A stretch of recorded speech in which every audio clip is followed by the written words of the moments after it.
the standout presence he is for Minneapolis City, but Minnesotans love local. So sure do. Morgan Olson is just that. He's a proven college talent. He brings NCAA Division I experience from University of Portland, a program that regularly features in the top 25, and will be continuing his career next season at Gonzaga University. So another respected force in Division I soccer. And then, John, we've seen him be just a real creative playmaker. Hit me with that a little bit. So he's known for his vision and his precise passing, but he also excels at creating chances. And recently he set up the opening goal in the 2-1 victory over Rochester FC. So he's versatile, composed in tight spaces. He does a really good job of getting out of them, and that all just makes him a consistent threat in the midfield. Also willing to track back on defense. So we've got Morgan Olson as the player to watch. We'll swing to the keys to victory, sponsored as always by our longtime sports medicine partner, Twin Cities Orthopedics. All right, John, so we talked last game about starting fast and scoring when we can. Hit me with that. Got to keep the goals flowing. We've scored 10 goals in the last 3 matches, so City's attack is firing on all cylinders. Carrying that early offensive momentum in tonight's game, Dan, can maybe put Rochester under immediate pressure and set the stage for another high-scoring performance, hopefully. And, so often we've seen, particularly in League Two, you make a mistake and you're going to get punished for it. Yeah, so Rochester is dangerous on the break, so minimizing those turnovers, sloppy passes, especially in our midfield, will be crucial. And staying sharp in possession and making sure those decisions are smart and prevent those counterattacks, that really can keep you in control, especially when you're at home. And it's been a couple of years, but right now you hear fans talking about playoffs and others. What do we got to do to stay focused? Focus on today, Dan. Do not look at any of the playoff implications that might be looming. It's extremely important to concentrate fully on tonight's opponent in Rochester, staying present, executing the game plan rather than looking ahead, and that'll definitely be key to securing 3 points. Well, that'll do it for our pregame. Now here's the roadblock. You're going to nail it this time. I'm going to nail it. This copyrighted telecast of United Soccer League cannot be retransmitted, rebroadcast, or reproduced without express written consent of United Soccer League. Nailed it. I am John Bisworm. That is the Dan Hudeman. We'll be back at you in a few minutes. Please stay with us.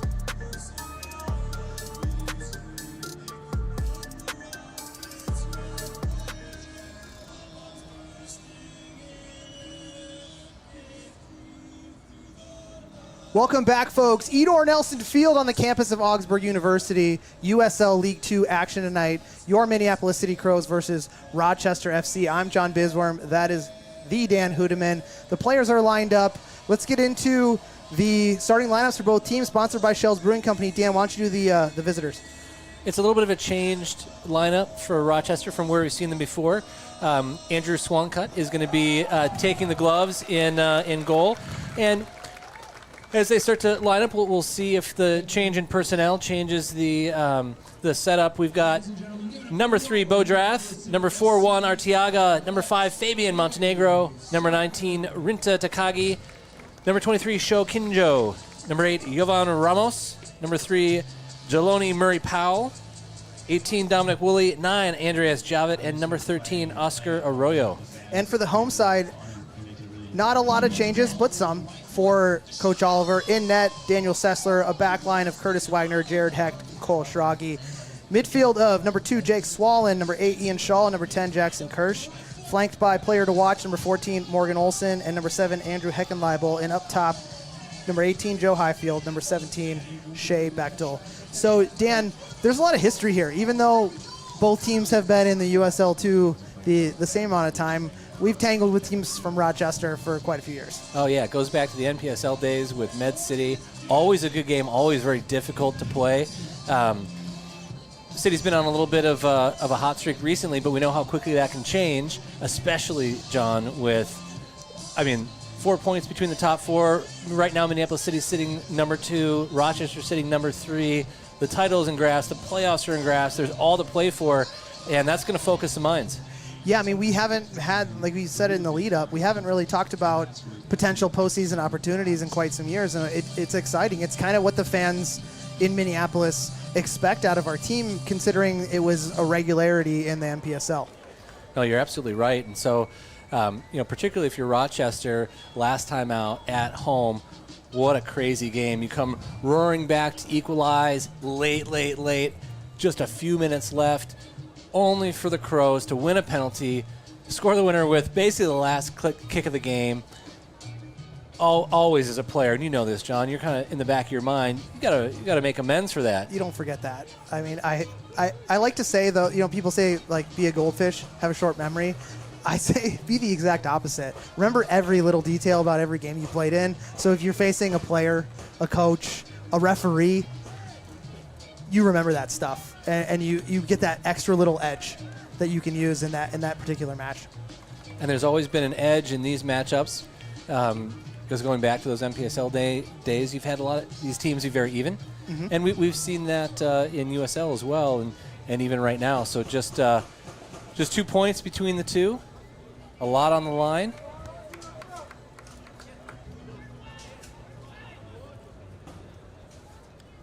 And it looks like Rochester lining up in a 3-4-3. We'll see if that holds after the kickoff.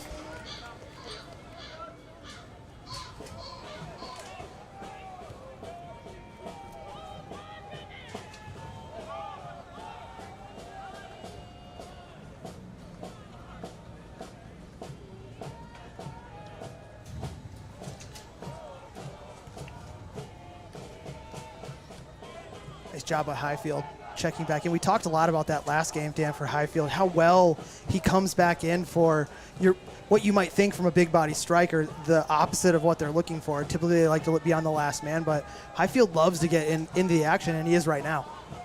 Highfield on the attack. Nice ball looking forward to Bechtel. Bechtel's flag for offside. Swanka was coming to make sure. But all of that started from Joe Highfield being the withdrawn striker there, causing the turnover. Swanka got off his line nice and quick there, regardless of the offside.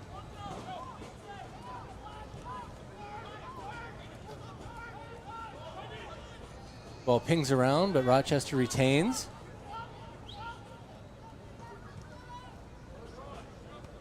Arteaga can't quite control. Nice little pink hue of smoke going over the field right now. It is. Glad I'm not running in it. Yeah. Shaw and Heckenlabel trying to combine, but they give it up. Swallen is there.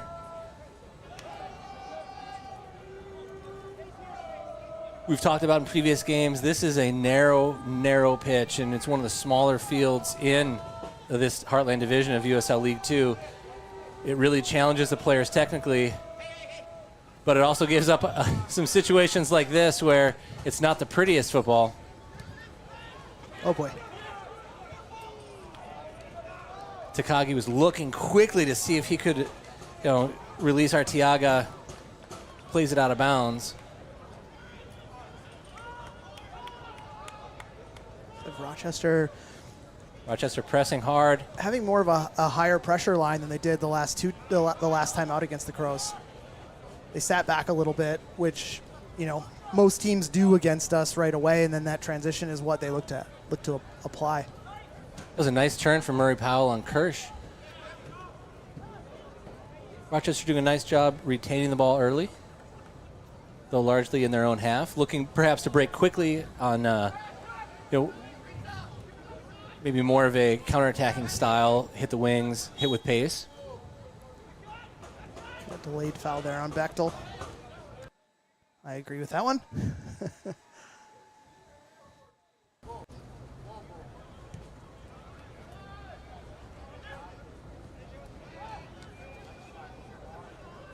Lead back to Arroyo. It's out to Murray Powell. Murray Powell has a little bit of space. Nice interplay, but Swallen is there. Shaw is tracked down by Woolley. Schrage under some early pressure. Rochester pressing high and quick. Highfield looks to flick on for Kirsch. Can't quite find him. It's a nice touch by Javit to control that ball, which came in hot. Murray Powell back to Javit. Good attack from Rochester. Cut out by big Curtis Wagner. Rochester still on the ball. Delivery. Hacks it away. And not quite to I-94. That one's in. We've got Arteaga on the throw. Bright start from Rochester.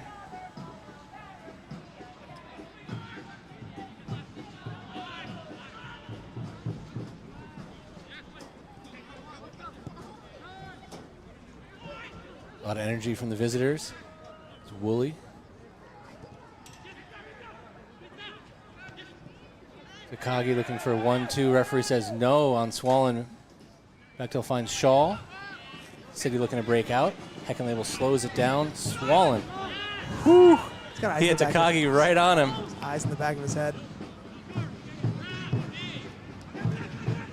Can't do much there. Lovely work from Javit. Takagi gets past Schrage. Team defense, it's been all Rochester here in the first 5 minutes, John. Yeah, absolutely. It's been a good job of by the Crows for absorbing it.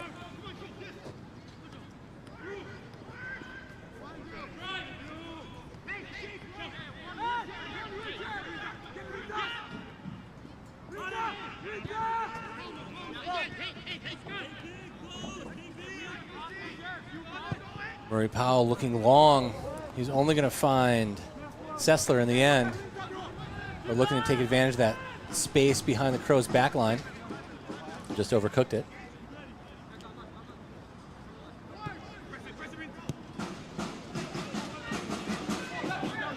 Wagner looking long now. All he can do is find Arroyo. A little bit hot to Arroyo. He's able to control. Crows do not pressure.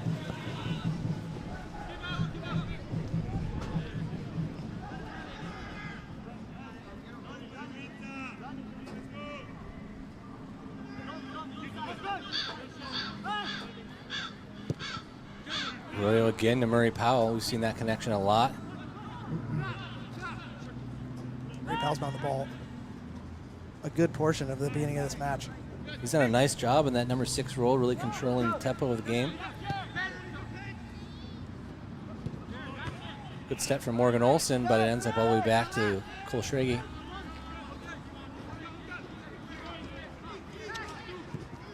Sessler, bad giveaway. Takagi is on it.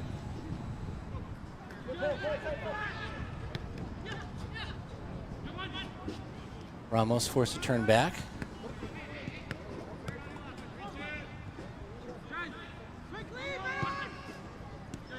Foul finds Arteaga, and we're out wide to Bodrath. Chris Wagner forced to clear for a throw-in.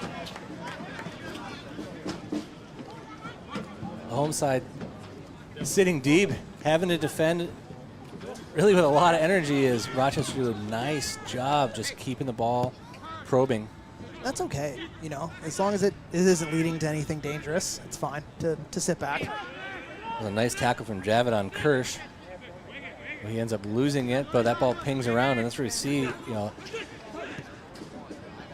looking for that ball forward. Goes off of Ramos's back foot. Highfield taken down. Can't do that, Shokin Joe. But in many ways, kind of a let-off for the Crows. And John, we're seeing with that high and quick pressure from Rochester, a lot of times you're getting a lot of big boys in small places, and that ball can ping in a whole bunch of different places. The Crows kind of lucky it went off of Ramos's back foot there. Goes any other direction, they're perhaps in some real trouble. Murray Powell working on Wagner. Wagner trying to win a throw, and he doesn't. Bodrath is free. Cuts back, and Woolley shoots. That was actually a pretty decent touch from Ramos there. He had Sessler diving behind him. Rochester again on the attack. John, this looks a lot like the roles were reversed with City and Riverlight. Last game, City came out of the blocks with a lot of energy, really controlling the ball, pushing Riverlight back. We were seeing Rochester play the City role today. Yeah, but for Minneapolis City, the luxury of that is that you're not the one necessarily wasting the energy. Almost one-on-one with Hecht. He does a nice job, ball across. Good step, important step from Heckenlabel. It was a critical intervention there. Shaw's able to release Bechtel. Yeah, Heckenlabel, huge interjection there.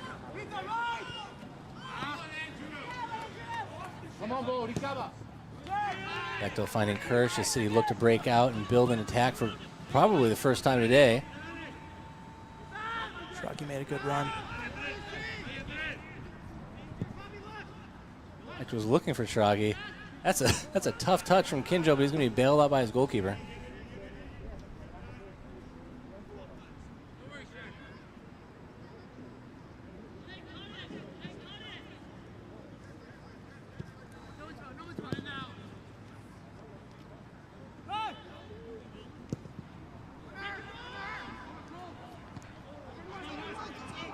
Morgan Olson was up against Arteaga.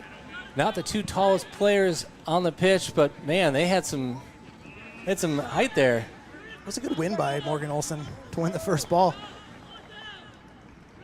Our player to watch tonight isn't the tallest player on the field, we'll just say.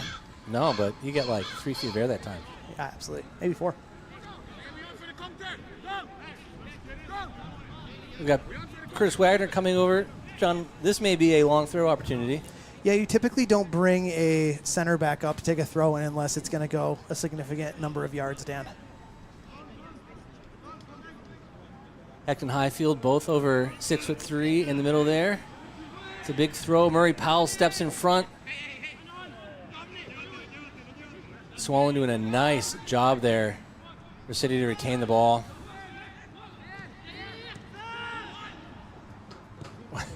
So quick on the counter. Morgan Olson very quickly in a ton of pressure.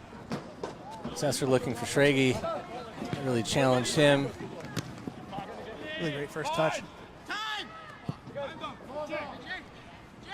Hecht way up high. Murray Powell's in, but Bechtel wins. Nice from Shaw to find Heckenlabel. Heckenlabel driving, but he's got 3 men on him. Shaw picks up, finds Highfield. Nice touch. He's still battling for that ball. Falls to Kirsch. Kirsch looking for Highfield. He gets the thumbs up, but that ball runs through. This game will be so quick, especially on the smaller pitch. Yeah, absolutely.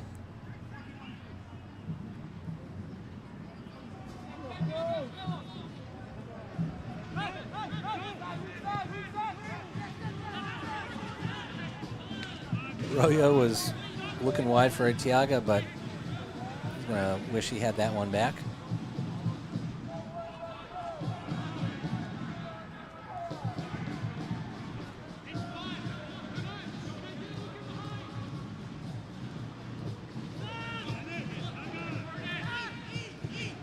Shaw picks out Heckenlabel. Lucky first touch. That ball came in hot, but Heckenlabel retains.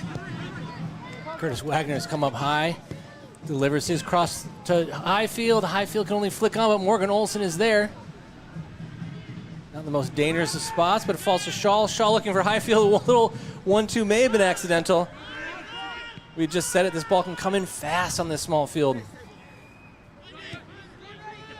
Swollen. Now where you want to lose by it. Takagi. Big 3-on-2 opportunity here for Rochester. Takagi on the ball. He looks to shoot right at Sessler. I'm not one. He's got some frustrated attackers. I'm not sure that was the right choice. I'm not one to directly point fingers at people, but that ball definitely needed to be passed. In a 3-on-2 opportunity, unless you are the last guy in, you are not taking the shot. There's an open man. Shaw gives that ball up. We talked about the mistakes in the midfield, Dan, and this is definitely not the team you want to make those against because they will capitalize on them. Arteaga finds Ramos. Ramos, he gives up the ball. Backtown looking to drive forward. Can't.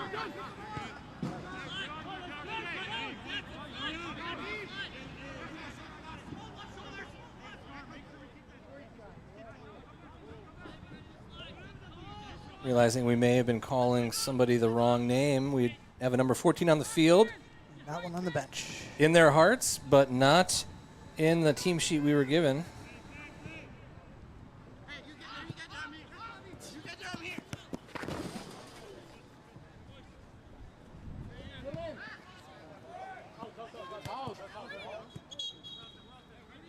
See if we can't track that down.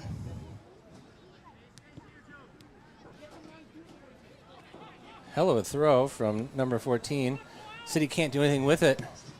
Lovely tackle from Takagi, who wins that ball off of Swollen. Looking wide, there's Ramos. Ramos is on the ball. Hecht has to come across, but Sessler is there.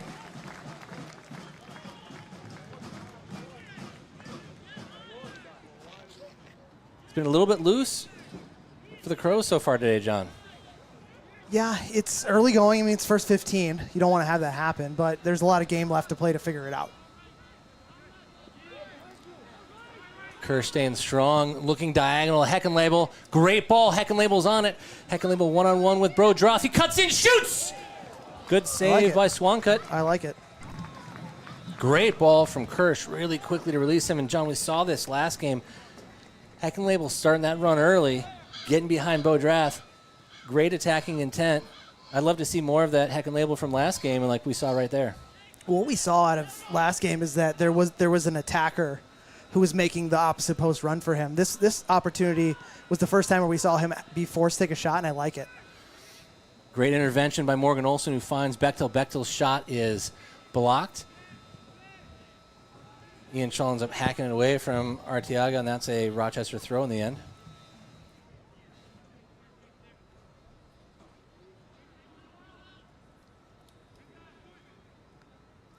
Here we have a Freddie Bisworm sighting on the live stream back at home.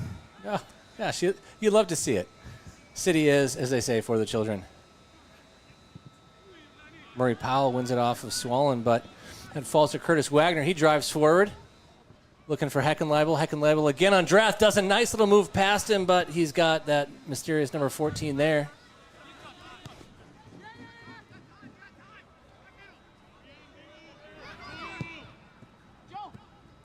Nice work from Highfield on that touch. He's on the ball. Finds Morgan Olsen. Olsen back to Highfield. He's in. Shoots. Oh, Save. Swankut off so quickly off his line. Nice goalkeeping there. I mean, in general, he's been playing high off of his line, but that time he had to at least start further back and really got off of his line well. Great interchange from Highfield and Olsen there.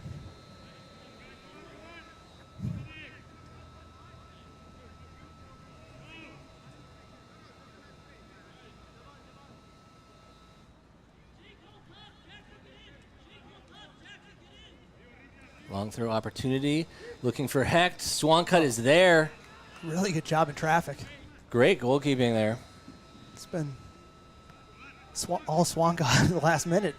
Look, I mean, especially given his height, he had his own three defenders taller than him and Hecht. He came in strong. Ramos is played in, but he's offside. You know, as a Casey Keller fan, I don't mind a short goalkeeper, especially when he commands his box like Swankut has so far. Yeah, absolutely. Yeah, you'd love to have a 6'10" goalkeeper. Sure, yeah, just give me a Thibaut Courtois any day of the week, except not everybody has those genes.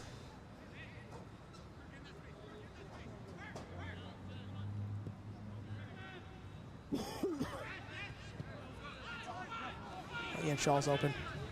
Wagner with a heavy touch, and he gives that ball away. He's taken down hard by Brodroth, though.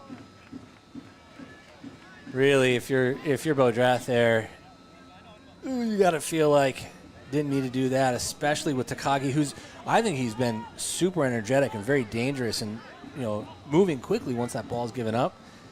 Heckenlabel's in. Heckenlabel cuts it back on his right. Looks for the cross, cut out. Murray Powell over Kirsch.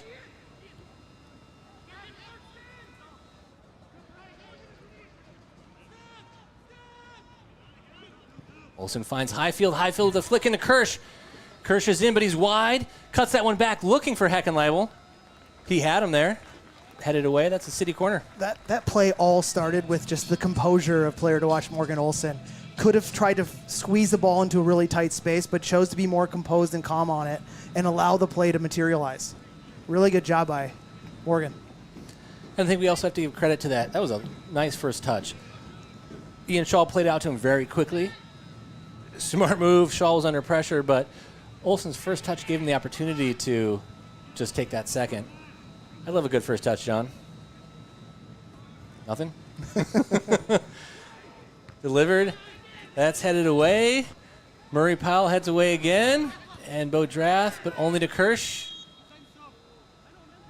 And that's a foul.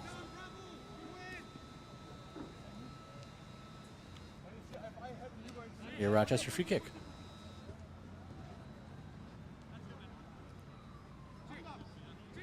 Looked like Swallen got him there a little bit. He was hecked. One of the two.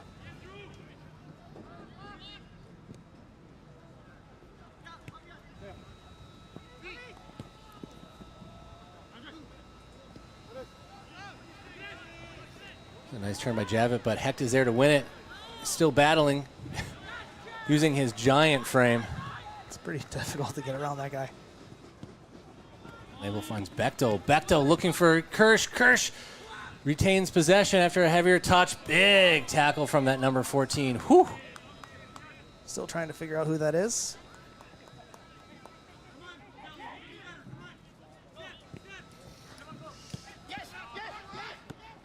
Looks like that's been Fabian Montenegro this whole time. Fabian, I'm sorry for calling you the wrong name. You were listed as number 5 today.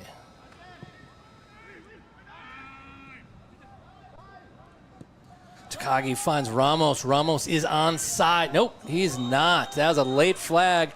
John, I think he did leave just a half step early. That was close. But I think in the end, the correct call. Yeah, it just goes back to what I hate about the rules is that like the flag doesn't go up immediately. But I get it. I get it. I mean, I do and I don't. I don't when I'm running in the heat. Heck gives that ball away. That was a good read from Woolley. Gets there in front of Kirsch. Those are the types of mistakes, John, that we talked about in the keys to the game. You got to cut those out. Those are going to come back to bite you. Yeah, and it's been quite a few of them so far.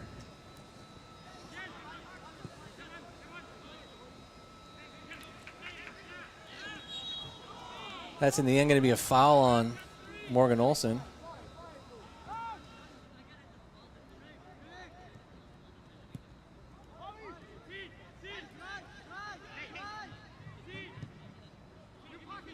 Wide to Kinjo. Murray Powell, he slides past Swallen. It's a nice 1-2. Heck clears. We've seen a lot of that, John, though, of some really nice interplay and then find that diagonal ball. Just super quick play, too. Very quick, and Arteaga's been quick to try and get behind his defender. Right. Takagi on the ball. Tries to play it through Ramos. Stragi is there, had to be.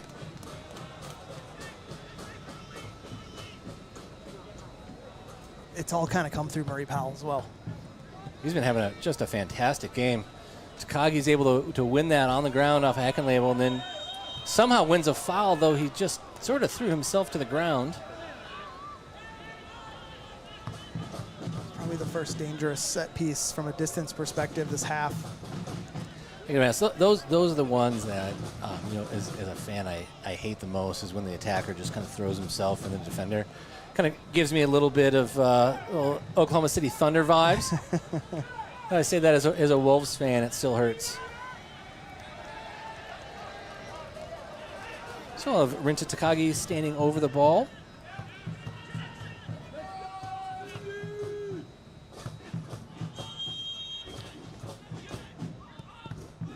Curls it in. Highfield heads away.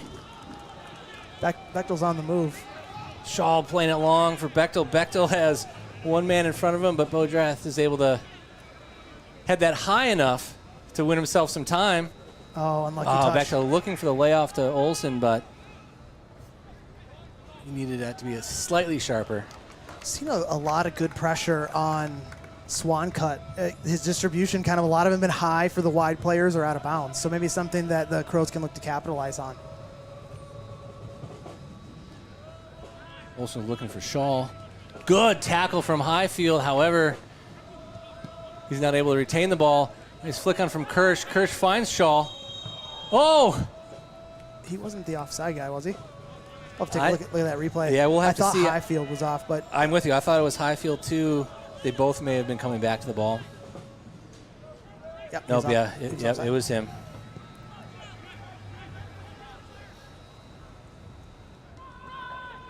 Nice ball through to Takagi. He's wide to Arteaga. That nice interplay that we talked about. Kirsch does a good job to try to recover. Javit looking wide to Draft, but Heckenlabel's there. Again, he had to be. Not a lot of options for Heckenlabel.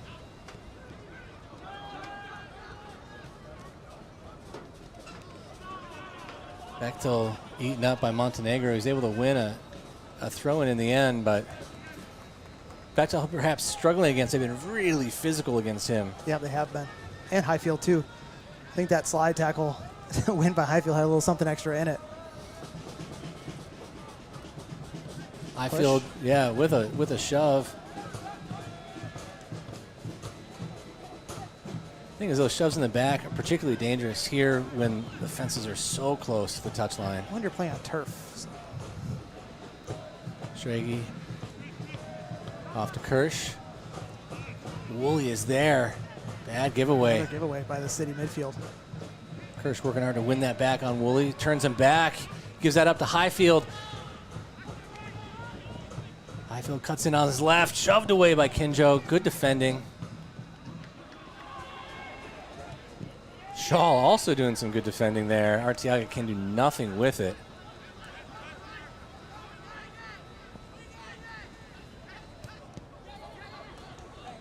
Again, that high pressure from Rochester. Cecily finds Strage.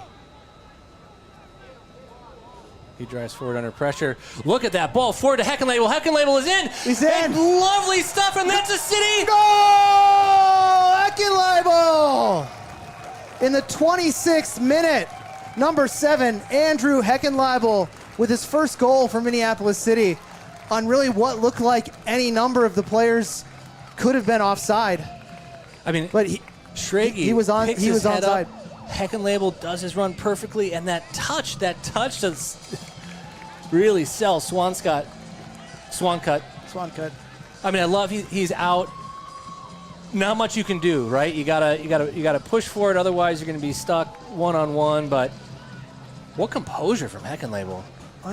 We talked about the last 2 matches for him. It's just been that next progression of his summer, and it all starts with him being the extra high when we have the ball. You love that. He read quickly where Strage was. He was up off of the 3 center backs. It's really a lovely run too. How he checked it by the cut in. Andrew Heckenlabel, you've got some fanboys up in the booth right now. Yeah, keep doing what you're doing, man.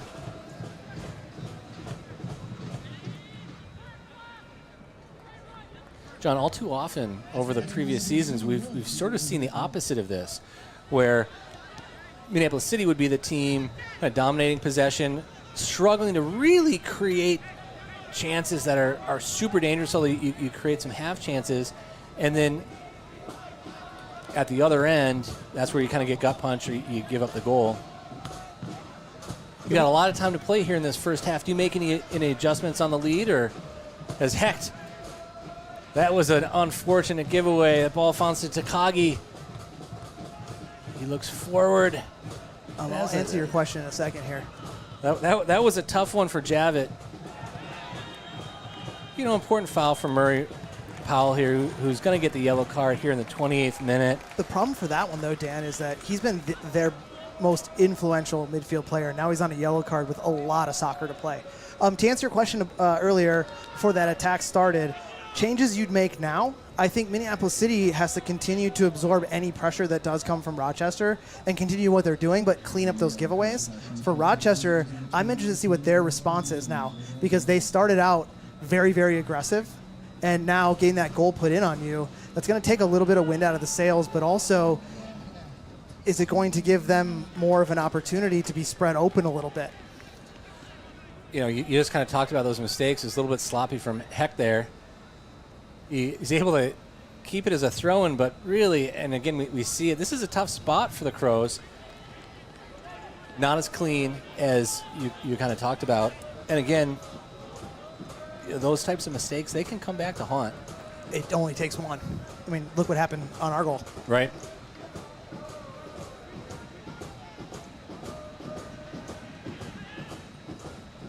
Heck looking for Bechtel. Heavy touch. Headed away by Woolley. Morgan Olsen's there. Arteaga trying to go across him. In the end, does just enough.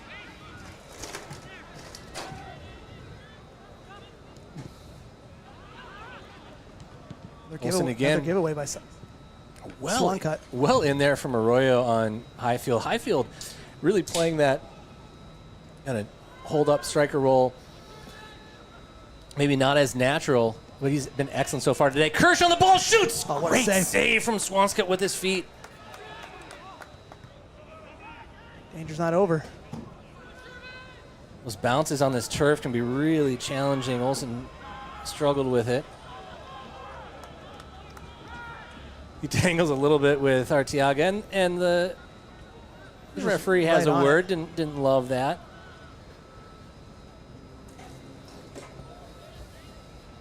Everyone's saying their apologies, and I think that's fair.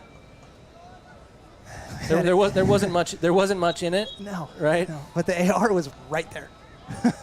In a lot of ways, I love that, particularly when you've got two teams close together in the table. You got to calm tempers early. Yeah, absolutely. Murray Powell takes it down. We've got Bo Drath on the attack. Ian Shaw tracking. Shaw, foul. Smart foul.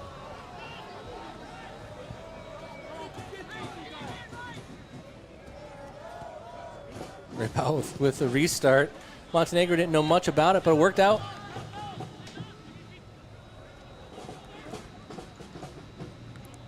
Looking for the move, but Schrage, he reads it.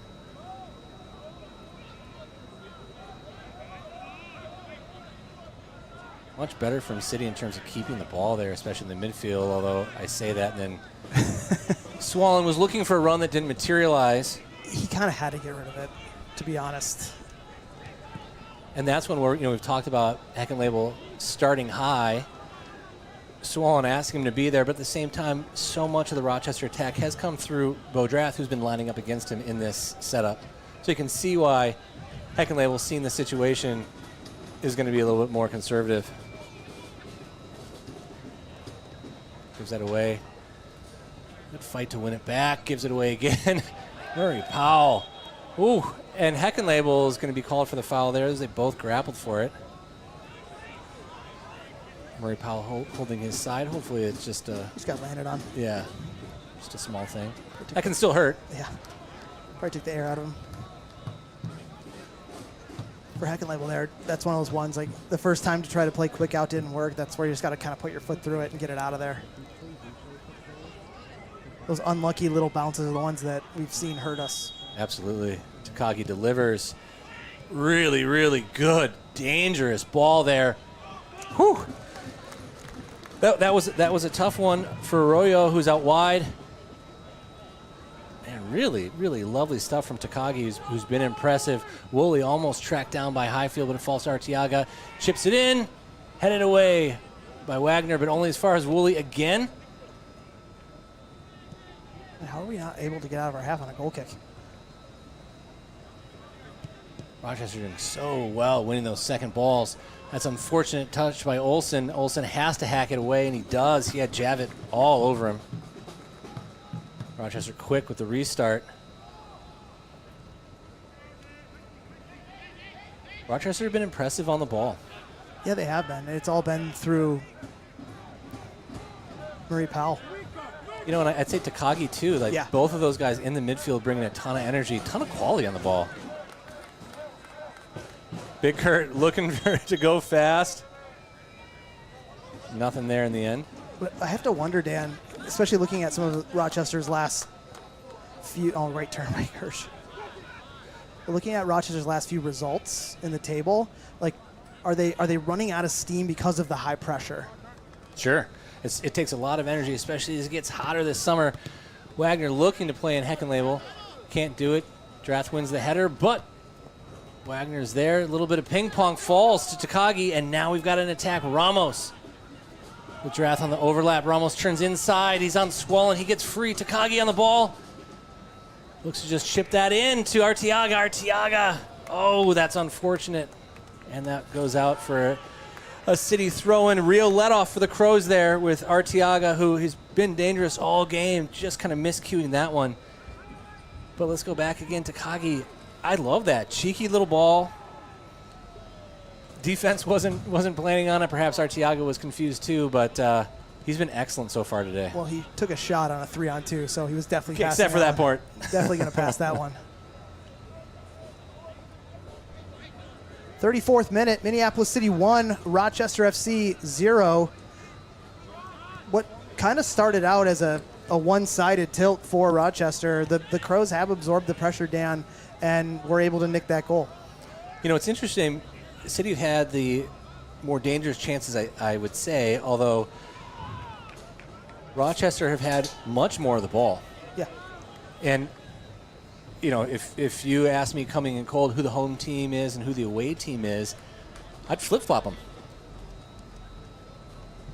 City playing much more compact. They've been able to hit out quickly. They've had some good spells of possession, but overwhelmingly, Rochester fastest to the second ball, great at retaining and recirculating possession. And you can see it now, big pressure. Hecton had to do something. He plays long. Heckenlabel can't win it in front of Arroyo. And it falls back to Rochester. There's all over us. Bodrath wide. Plays it across. Swollen is there. Falls to Takagi. Probably should have let that run out for a corner there. Bechtel needs to get past Woolley. And look already, he had three guys on him. Swollen finds Shaw. Really dangerous pass, but Shaw's so good letting it run across his body. Nice from Morgan Olsen. That was delightful. So he gets past Arteaga, and then Shaw hacked down. That was a lovely bit of skill, John. He's not the player to watch for nothing, Dan. Watch this little chip. Yep. I think I'm going to be critical again. The right option was finding Highfield defeat there. But, hey, I'm not. It's okay. It's okay. We got the call. Because if you look, like, he was. Oh. That was tough. You know, he ended up putting his back to the field to come into that ball. Well, if Kerr standing over it.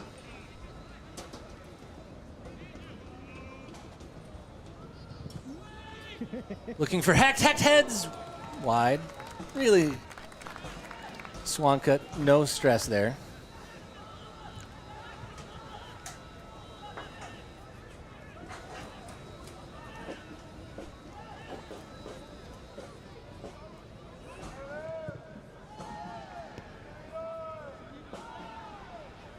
Drath pushed back to Arroyo, but Rochester retained possession. Nice ball to find Ramos. Ramos looking over the top. Sessler's there. He's got to hack it away, but he does. Wanted to have it blasted back at him. That wasn't the prettiest passage of play, but it goes back to one of those keys to victory, John, is you just have to make sure any of those mistakes, any of those bounces go your way. It was nice work from Javid on that run. Heck thought that it was dead. Well, it's back to Bodrath.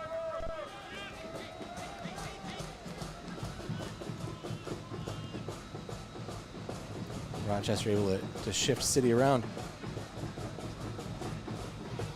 Nice work from Highfield there to win that ball off Arteaga, at least to put in the tackle. Arteaga goes down. I don't know that I would love to run into a man like Joe Highfield, John.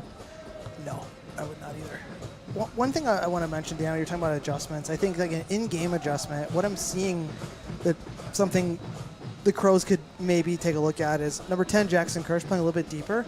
Perhaps he's more shadowing Murray Powell, like moving out a little bit higher, tracking him around as the first option on defense for the midfield so that he's not getting so much of the ball.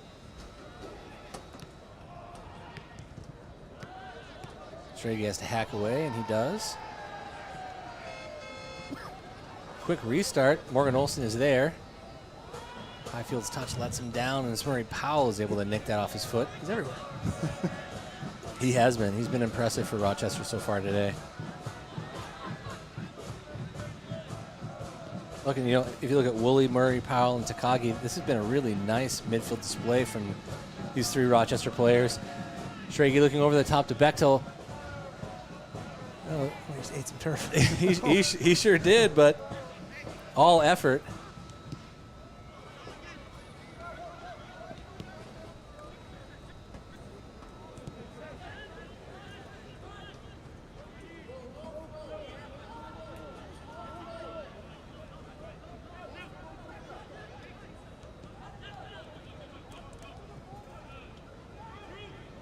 Swung, a little bit of pressure from Bechtel, but he's able to play out of it, and he finds Murray Powell, of course.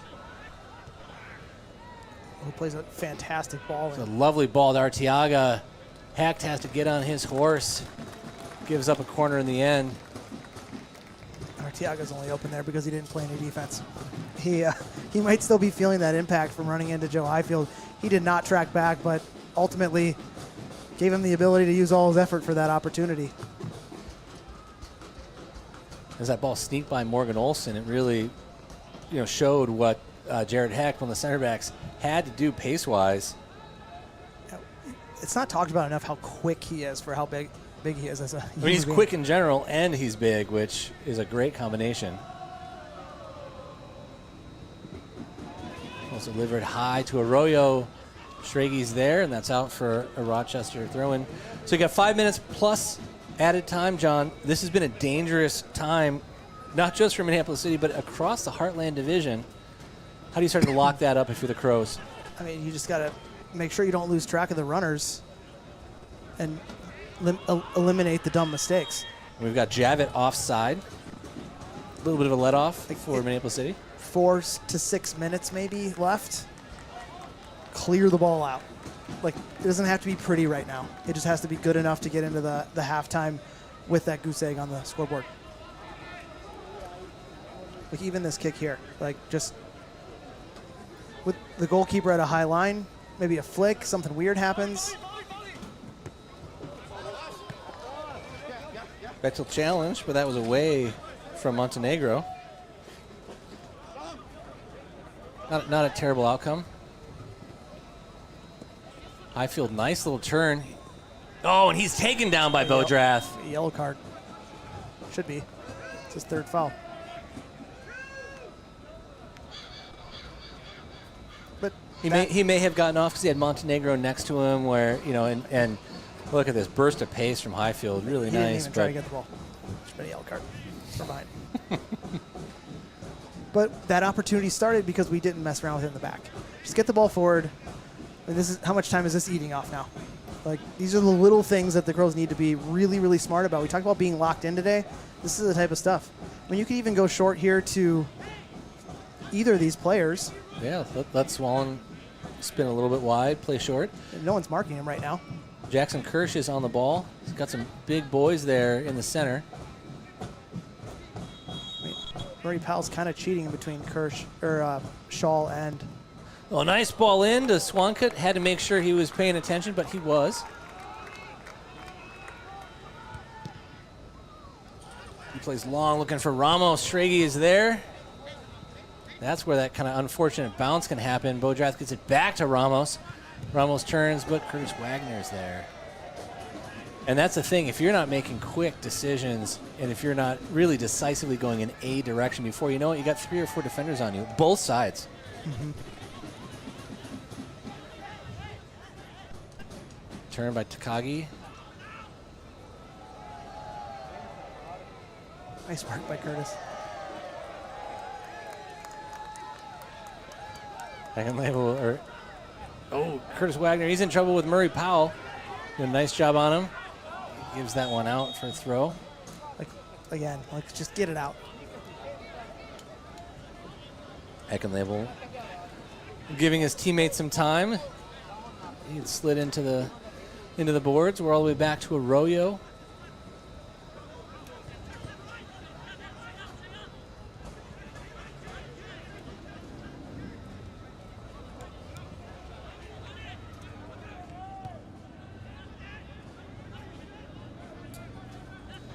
Oh, it's a good win by Schrage. Referee says play on as it falls to Highfield. That's a $1 fine.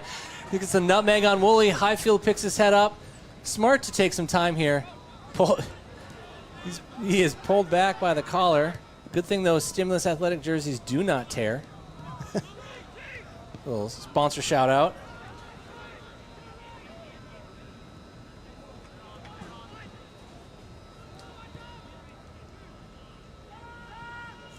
Morgan Olson finds Bechtel. Really hoping for the 1-2 there, but no. It's unfortunate there from Bechtel. He gives that away. Bodrath is able to retain it. Good track back by Heckenleibel. That was crucial. It really was. Is that, Takagi, if he gets his foot on that ball, we've seen how dangerous he can be. Heckenleibel tries to find Shaw, but he overcooks it. Referee on the field indicates there'll be 1 minute of stoppage. A minimum. Minimum. Of 1 minute of stoppage time.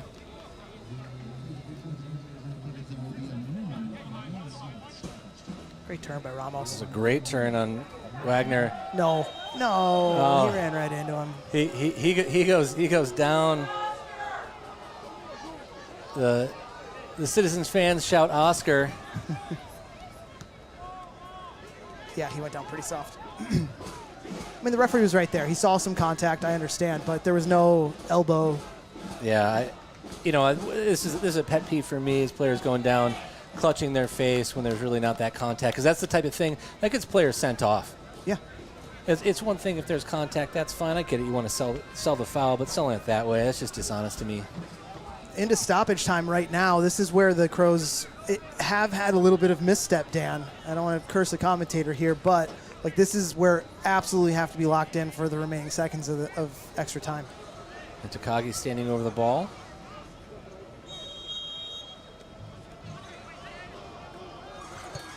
Delivers a curler. Sessler punches away. Shaw trying to get it. Ramos there first. He's flagged for... Great job by Daniel Sessler. Offside. This is brave goalkeeping. Look how much he covered, how much ground he covered.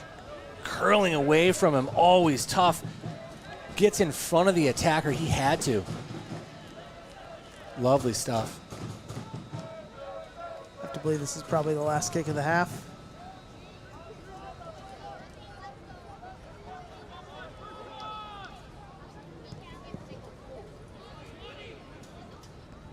Murray Powell in front of Ifield, falls to Woolley. And that'll do it for the first half, folks. Minneapolis City 1, Rochester 0. Edor Nelson Field on the campus of Augsburg University for USL League 2 soccer action tonight. I'm John Bisworm. That is the Dan Hudeman. We'll collect our thoughts. We'll talk about what we saw in the first half, maybe some expectations for the second. But stay with us through the half.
Welcome back, ladies and gentlemen.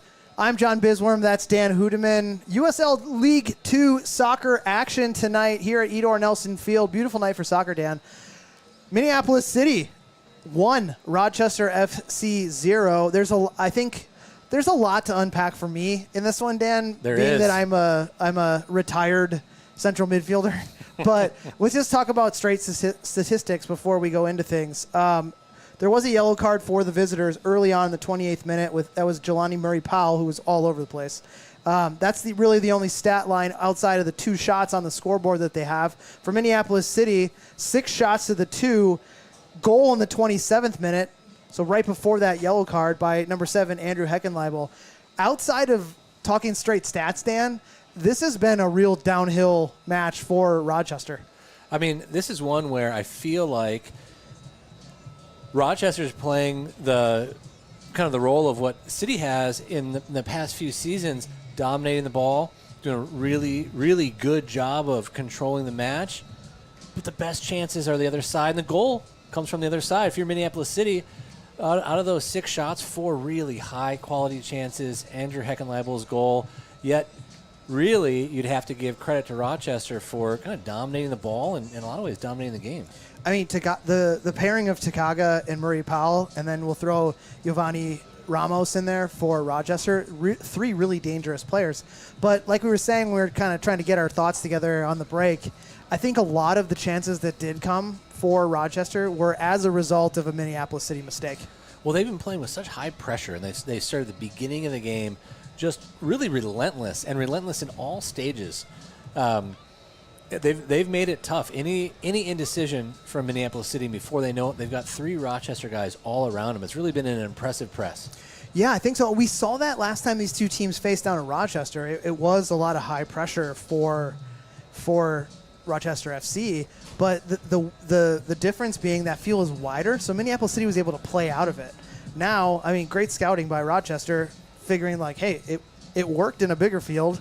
Let's see how much more it works in a more narrower field.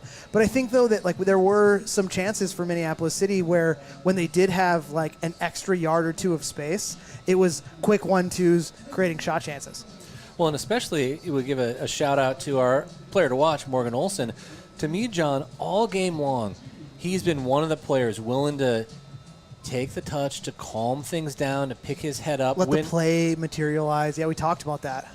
Yeah, I think he's been excellent. Whereas on the other side, kind of a positive from his partner winger, Andrew Heckenleibel, he's been playing up high. His great run created the goal.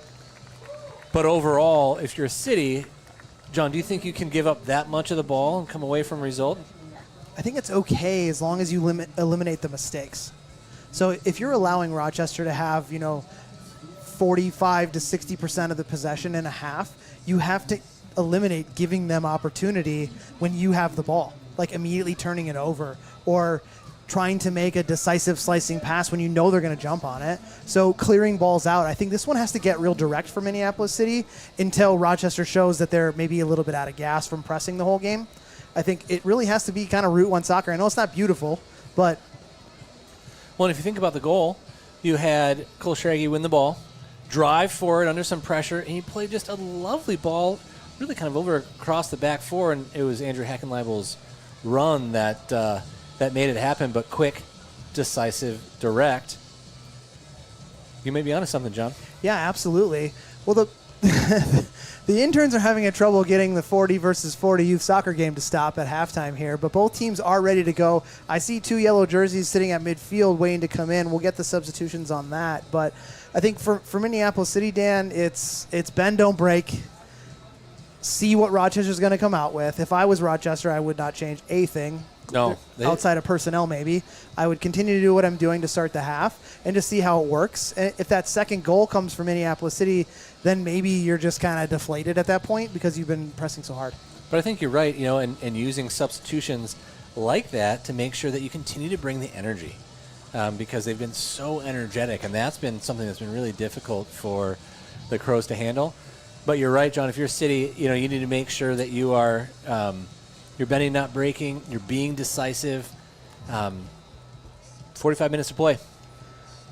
Let's give a quick shout out to the Gus Bisworm watching the stream at home with his brother. Don't fight with your brother, number one. Go to bed when mom says to go to bed. You have a tournament tomorrow. I love it. Minneapolis City is for the children. So as we're about to kick off, let's give a thanks to one of our sponsors. Shout out maybe to our newest sponsor, Co-Create. You want to be a better leader? Stop reading self-help books on the toilet and start actually doing something. Co-Create offers personalized coaching that will get you thinking smarter, leading stronger, and feeling less like an imposter. Check out Co-Create today at growwithcocreate.com. Thank you, Co-Create. So I haven't got an indicator of who the substitutions were yet.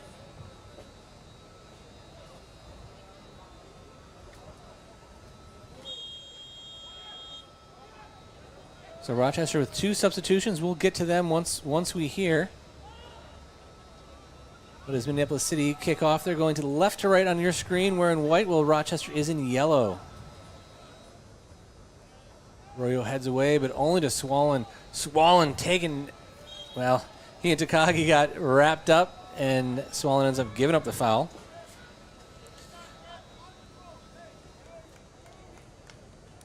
Well, let's hit you with those substitutions. We're going to have number 7, Gabriel Ramos, who's going to come in on the wing for number 4, Juan Arteaga. Great tackle by Curtis Wagner. And then at the back, we're going to have Mikia Fukata, who's going to come on for number 23, Sho Kinjo. He's going to be one of the 3 center backs. And that's an early corner for Rochester as Ramos stands over the ball.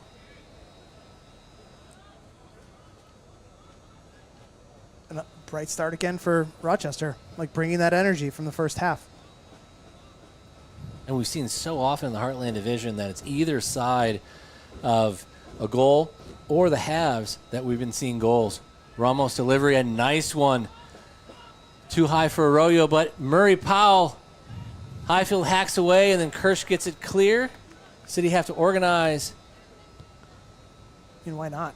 Fukata looking long for Ramos. He overcooks that one. It's his first touch of the game, though. You can give him a mulligan. A little pass on that one. I mean, for me as a player, that was sometimes one of the hardest things coming in as a substitute, is getting that first touch or two right. So on to Curtis Wagner. Wagner looking to flick that ball forward. The Rochester bench asking for a foul. Ooh.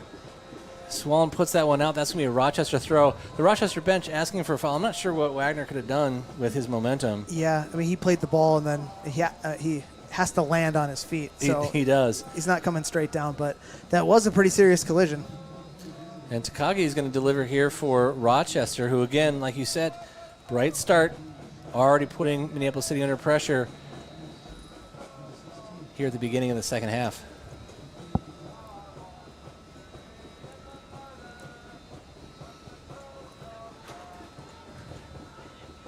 Good delivery. Great header by Woolley. Goes off of his head as he got in front of Hecht. Wide of the post. City dodge a bolt. That was the best so far opportunity for Rochester, and that was a good one. Yeah, I looked up from my notes here to see a ball just skimming past the upper 90 there. Sessler was beat. He absolutely was. What a delivery from Takagi that just got over Hecht and then landed nicely for the Rochester attacker. Nice interplay from Schrage and Swollen.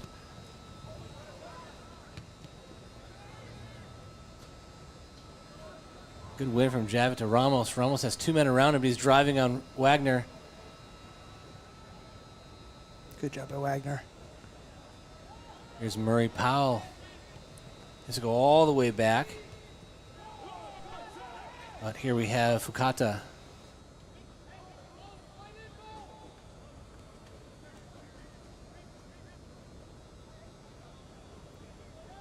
Bechtel's able to intercept that one.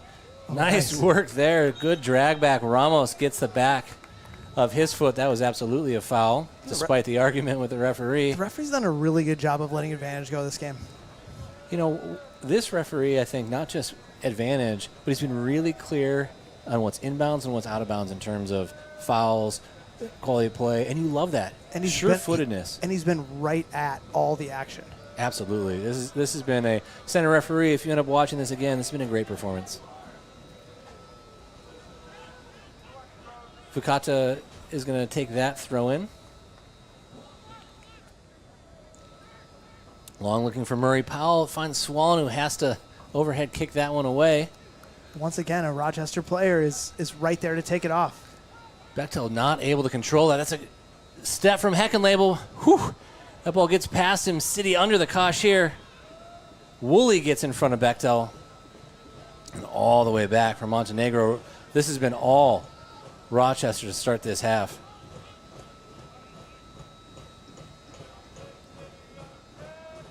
And I think it's again like the patient possession style that Minneapolis City plays is maybe not right for this match today. It's a nice ball quick ball from Javit with Heck behind him, but a little bit too high. Heckenlabel, though, has to hack clear, and it's back to Rochester. City can't really get a sniff of the ball in these first 5 or 6 minutes. It's because we're trying to play short possession style passing, and it's not working, Dan. Forgot to only as far as Schrage. Woolley, big shove on Kirsch. Yeah, and that's going to be a foul on Woolley. I agree with that. That's a dangerous place to give a player a shove, give him a foul. Minneapolis City gives thanks to our new sponsor, the Bryant Lake Bowl and Theater, an uptown institution. Bryant Lake Bowl has plays, concerts, improv shows, and of course, banging food, booze, and bowling. All in a kick-ass vintage environment dating back to the 1930s. Check out the menu and show schedule at BryantLakeBowl.com. Whew. Montenegro comes over the top of Kirsch. That was yellow card worthy for me, John. That was an elbow to the head. He may not have meant it, but yikes. Shaw looking to deliver quick off his line is Swancut. He's been quick all game long. Like if I'm Coach Oliver, I'm angry at that. Like, they are all down our throats, and then you take the quick kick when the guy's not ready. Like, set it up. It's 1-0. Like, don't give him an opportunity. Fukata looking long. He finds his compatriot Takagi. Takagi's flagged for offside. That was a close one, but a really nice job by that City back three. I think the referee was right on that. Especially right here. Just relax. Like, yeah, take a second. Catch your breath. Ball finds Bechtel. Bechtel taken down there by Montenegro. I mean, it's been 4 fouls we've seen in this half for Rochester. I think the next one probably yellow card might be coming. Good turn from Highfield on Arroyo. Goes wide to Heckenlabel. Heckenlabel working on Drath. Nice ball looking for Swallen. Swallen back to Kirsch. Kirsch is forced back in the end. Hit one. Draghi, lovely stuff. Finds Highfield. Highfield taken down. It's got to be a yellow card. Arroyo hacks him down. He is, I think, John, lucky to get away without a yellow card on that one. There have been a number of fouls here, a City attack, and this one, he went right through him. Yeah, absolutely. And now we're talking 5 fouls in a row. So I still do believe that if there's any question on the next one, we're going to have to talk about, like, do we need the consistency so it stops, right? Yeah. Because he let it happen, and he almost encouraged it in the end. Yeah. Dangerous spot for Minneapolis City. Both a right foot and left foot option here for the Crows in Kirsch and Highfield.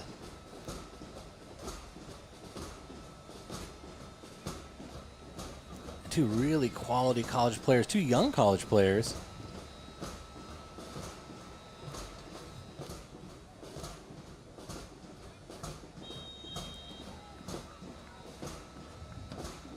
Kirsch shoots high.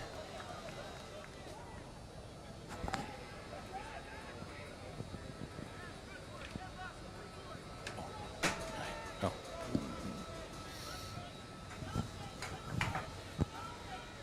Great win by Curtis Wagner. Ball hit high, but Arroyo away. Nice work from Woolley to win that ball and retain it.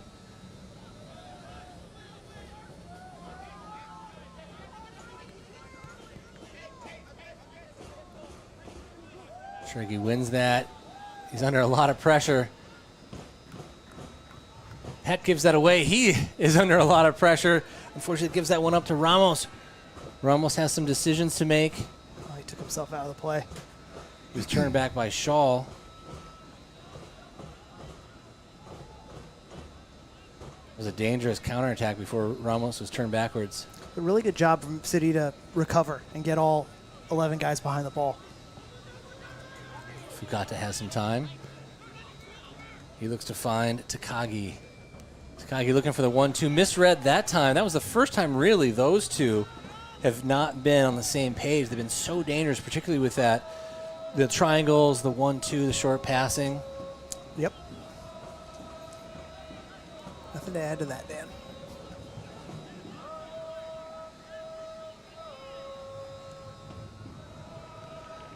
With the press that Rochester has, Minneapolis City would really, I think, take advantage if they were to just play one of these long.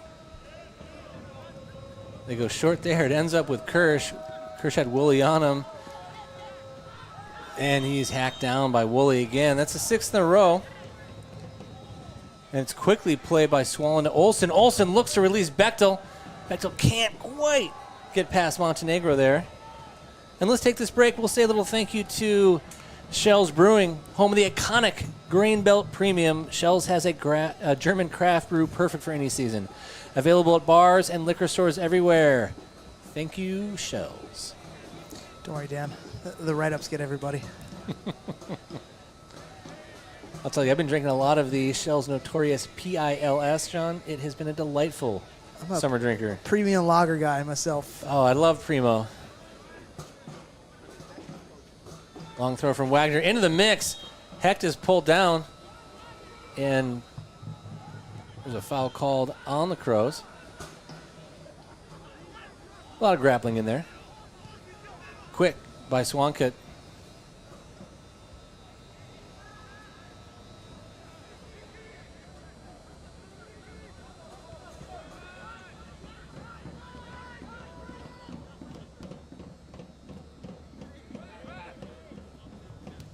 Kirsch coming through to try and win that. All he can do is, in the end, unlucky for Kirsch, give up a free throw-in.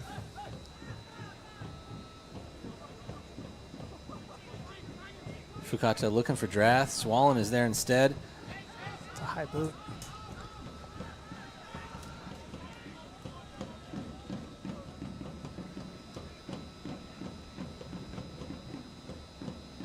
A nice little 1-2 there. Good stuff, but it rolls in to Sessler. That was a great little interchange from Rochester. They had Javit, the forward, there. You know, for me, John, Cole Schrage, what a pickup. He played last year with St. Croix.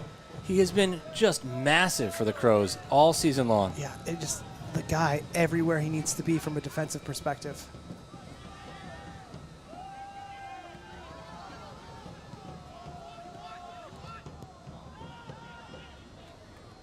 Rochester forces the Crows backwards once again. Ooh, and that's too long from Sessler. He overshoots to Wagner. Rochester looking to play quickly. They find Takagi. Forced back. Oh, good win from Highfield. Highfield's in one-on-one. All he has is Montenegro on the goalkeeper. He looks for Shaw. Shaw has a minute. Oh, and that's a save by Swankut. What a save with his foot. Oh, you would have just bet on that being a surefire goal. Incredible goalkeeping. Rochester let off there. Great step from Highfield. John, this is one of those things where you've got to punish the mistakes. Got to put that away.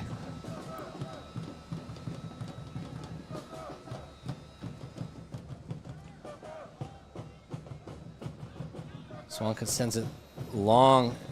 Schrage has to pick it up. He slips a little bit. Unlucky there is Ramos, but he's able to find Olsen.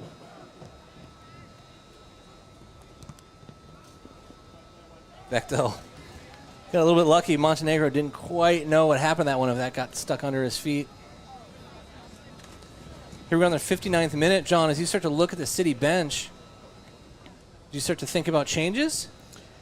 I mean, if you're talking about personnel changes, I think it's going to have to be just for someone who's out of gas. I think you could also think about killing a game out. Like, there's a whole lot of different things that Coach Oliver could do here. But I think the number one thing is just, like, be okay with getting direct. So maybe you could put in a different striker. Schrager looks over the top to Highfield. Swankut's going to challenge him, which I'd love to see a goalkeeper coming out and heading the ball.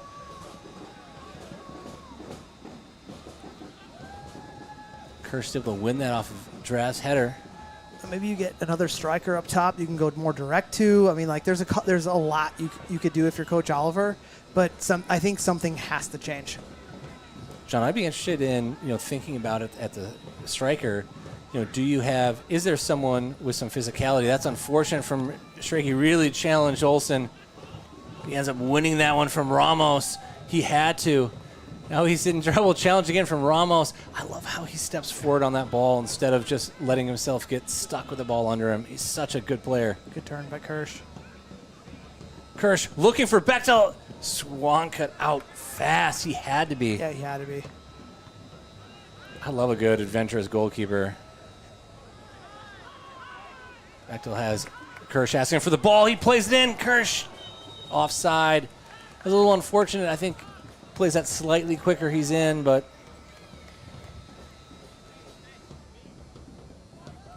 if you're Bechtel, you've got to make sure you got control of that one.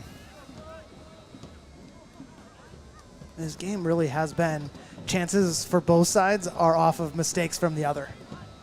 Two really evenly matched teams.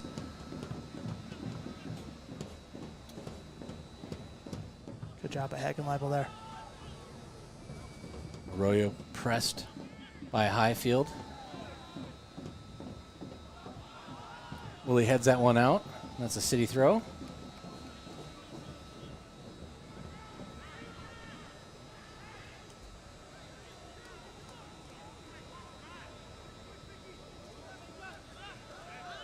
Kirsch sitting a little bit deeper. That is where he plays in college at Drake.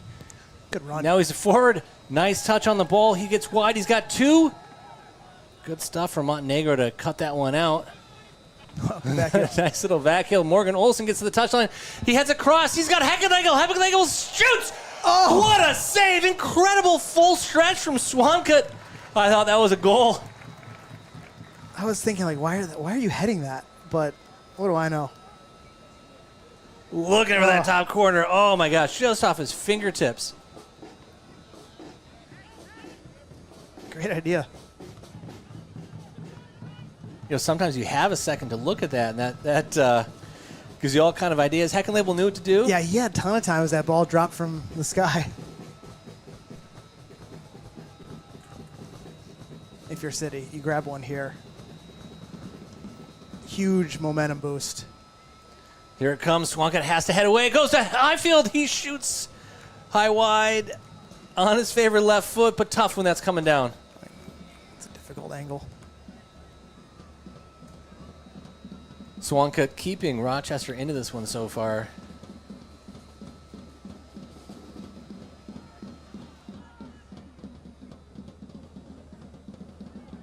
Now here comes this high city pressure. Arroyo is able to get past Highfield. Way to break out of this. Morgan Olsen gets in front of Hex. He's got to win it again. Good stuff from Takagi.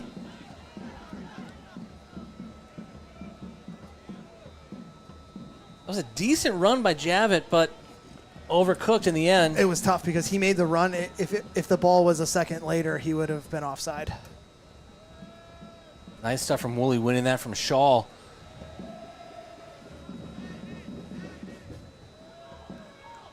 Schrage picks that one up. He goes over the top. Bechtel. He's the right side of Montenegro. Montenegro comes in under him. The referee says nothing there. Smart by Hex. I might have to disagree on that one. He got undercut and ooh. I think the play had gone a little bit too far away from him on that. And well, let's look at this one again. He has control. He plays that, and then the undercut. Yeah. Hecht unfortunately gives that ball up to Woolley. Woolley's going to spring the counterattack here. He's got some options. The ball back, headed away by Schrake. He had to be. Javit was there. I think Ramos' first touch let him down there. It did let him down, but he still had Javit making that run. Nice from Highfield. Highfield is in. He's one-on-one with the goalkeeper. Great save from Swankut. Highfield had gone wide there, using his pace to get by, but Bechtel had the opportunity.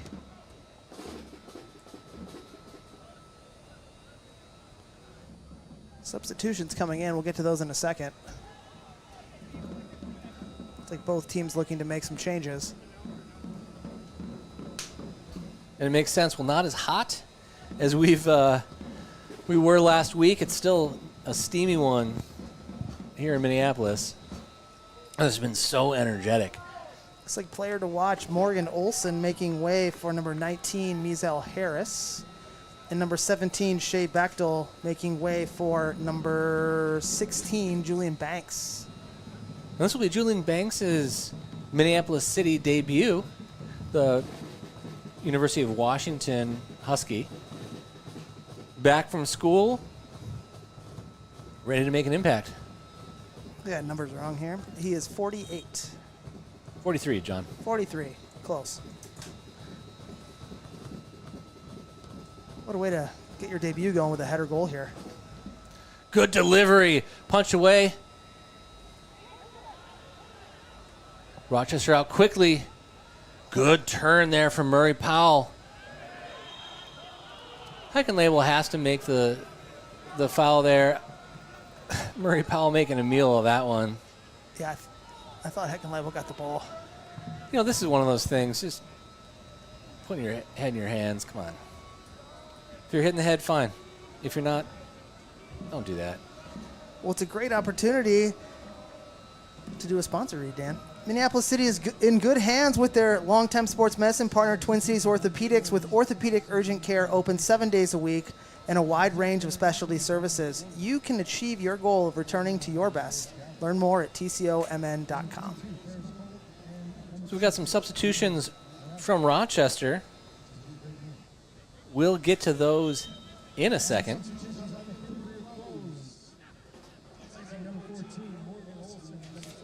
So we've got number 26, Edward Morales, coming in for number 18, Dominic Woolley there in the midfield. Oh, jeez.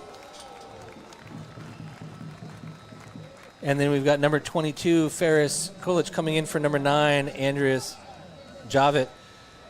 Kolic, of course, he's been a long-time Rochester player, plays his college soccer at University of St. Thomas. Big physical forward. Oh! Wow, Julian Banks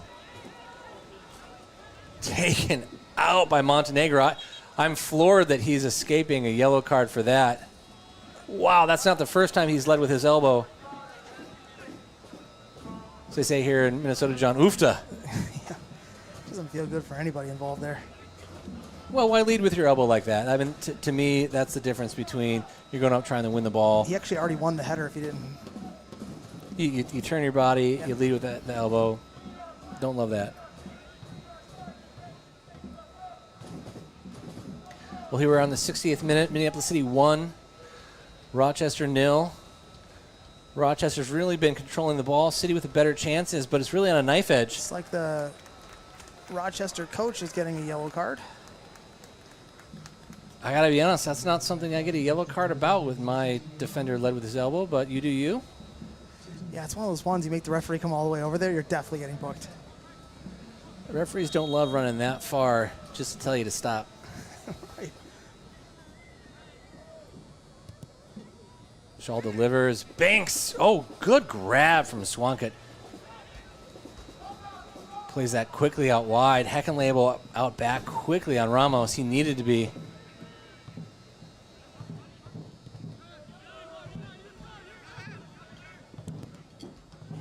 Fukata looking, actually searching ball. Heck had to be there. Good interception from Swollen. Nice work from Kirsch to get that to Schrage. Here's where we got to just get it out of the defensive third. I mean, that's that decisiveness you talked about, John. We lost it again. Bad place to lose the ball.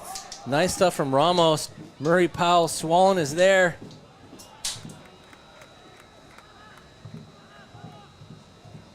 Banks gives the ball up. He's got to fight back on Drath. He wins it back. And that's going to be a foul on Bo Drath. So whole lot of argument there. This is the thing. You got two teams close. No, I think he just... he reversed that one, right? Yeah. That makes more sense. That would have definitely sent the Rochester bench into... paroxysms of anger. Yeah.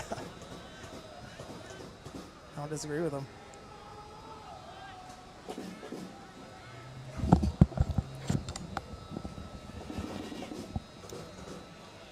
Ms. Harris has Ramos behind him. Uses his frame to win that ball, and I'm saying it went out. got out before he touched it, and that's going to be a city. Julian Banks had a step on Montenegro, too, if that would have stayed in. Banks is finding out just how physical it can be here in the Heartland Division. Yeah, it's no joke. Swollen too high for Highfield. Decent step from Drath, but he sends that one on its way to St. Paul.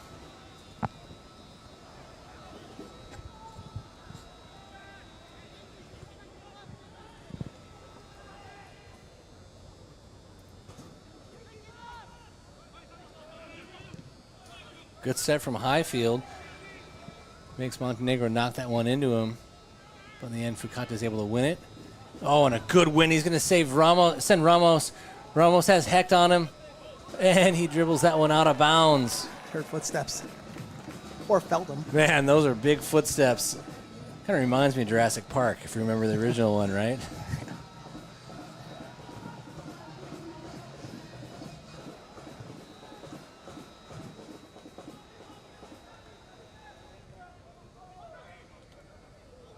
Also, Schrage. Minneapolis City has to do something different on goal kicks. It's yeah, it's very predictable, and it's being snuffed out. Schrage going to send that one on to the roof of Edor Nelson Field. And that's a quick restart from Rochester. A lot of ways, Rochester feeling it here in the 72nd minute. They know time is running out. They know that they've really been able to control proceedings. They send that forward to Kolik, and he's going to win a foul there as he got shoved by Hecht. Dangerous position for a free kick.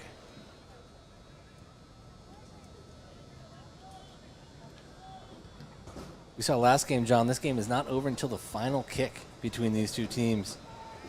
No game's over until the final kick, Dan. Got Takagi again standing over the ball. He's been dangerous from set pieces. Do you think he goes for goal this time? Look, if it was me, I'd definitely go for goal. I didn't ask about you. I think he just continues to send that. You know, he's just had a really difficult ball for the goalkeeper, curling away from him.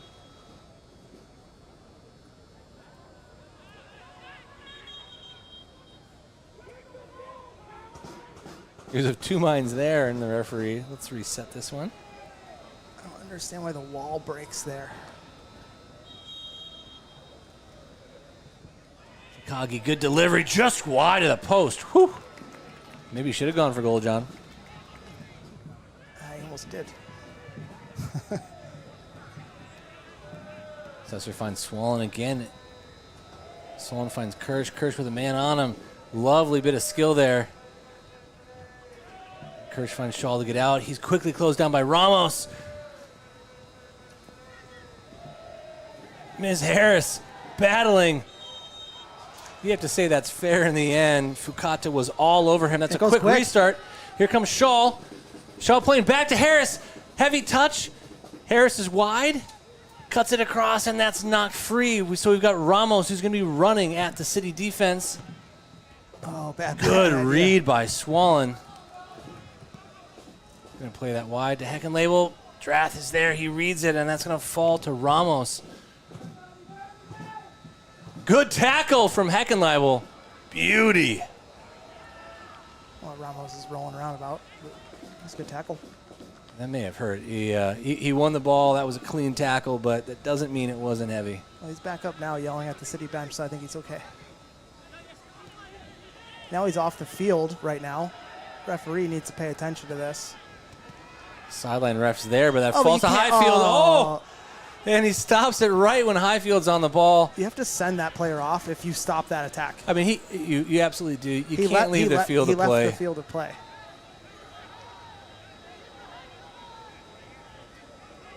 That was dumb. That was dumb. Ramos, what are you doing? Highfield saying, dude, I had a goal. Now he's holding his foot. It's not going to help. And as referee, I think it kind of goes back to that first half, John. 6 fouls in a row from Rochester. You don't show the yellow card. You don't slow it down. Sometimes that's what happens is you almost encourage it, right? You show that you can get some advantage from it, and that's going to be a red card to the city bench, and that's going to be a red card to Jovan Ramos here in the 75th minute. And now he's making it worse. It's not going to change. Nope, not going to change. I might just let that one go. Looks like the red card for Minneapolis City was on number 12, Joey Tawa, on the bench. You know, I didn't see what was in that. I certainly didn't hear what was in that.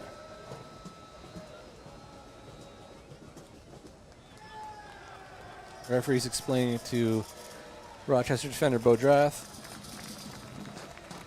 You don't leave the field of play to get into another player's face and not get sent off. Yeah, I mean, that's just one of those things. The Tawa red card probably said something to provoke. And he kicks the city bench. Got to be honest, if you damage Augsburg property, you are getting a bill, Jovan. Yeah, we rent that. Now he's got to make the long walk. Man, it's tough when the citizens are they're gonna know your name and they're gonna tell you everything they think. Really good refereeing about though. What you did.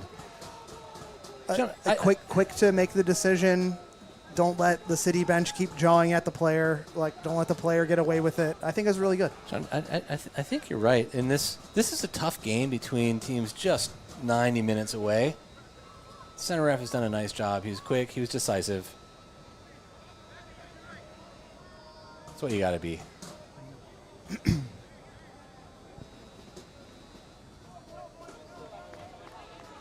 Jovan Ramos taking his time to exit the field, taking off every bit of tape and other things he can throw on the field to leave his trash.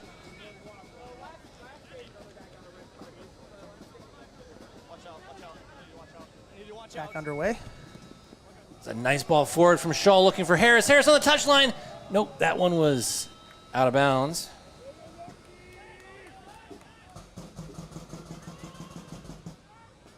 Oh, bad giveaway. Nice read from Shaw. Shaw can't quite find Highfield. He gives that back away. Nice work from Murray Powell. Got Drath on the attack. He gets past Highfield. Good tackle from Swallen. And we've got Banks. Looks for Shaw. This is such a tight field. You just see a lot of that type of... It's not pretty, but you got to make sure you're there. Drath takes down Shaw. And the defender kicks the ball away. I got to be honest, this is where, and here we see it. Drath with the yellow card, rightly so here in the 78th minute. I love how this referee, he recognizes what's happening. He's taking control of the game. He's doing it immediately. If you're a player, now you know. Yep, absolutely. We've had some, I think, good refereeing appearances, performances here at Edor Nelson Field today. This may be tops for me. Yeah, he's done a really good job.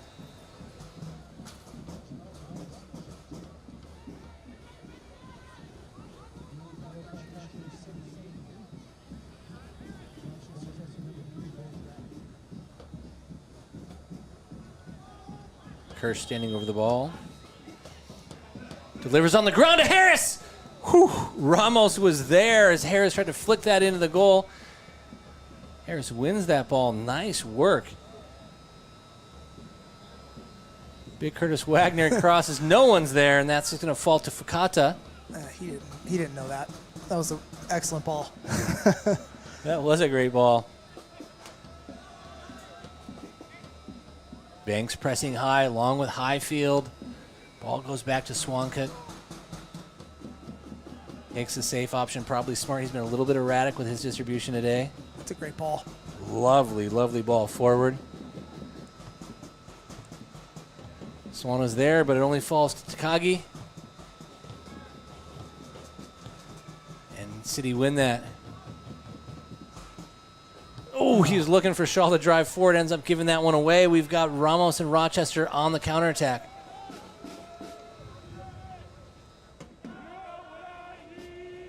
There's that danger man, Takagi. Stragi's not going to fall for that one. Oh, and he is taken down by Ferris Kolic. Lost a shoe.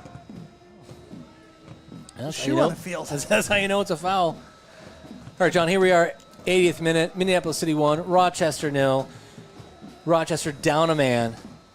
Now you gotta be thinking strategically. If you're coaches Oliver and Flintham, do you make any changes for the Crows? How do you see this game out? I either put an energy guy in.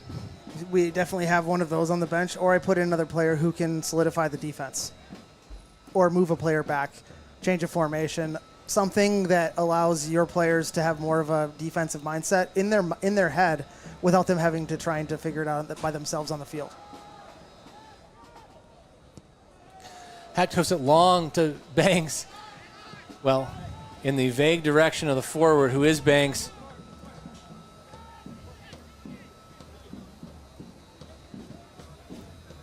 Not a bad idea, really.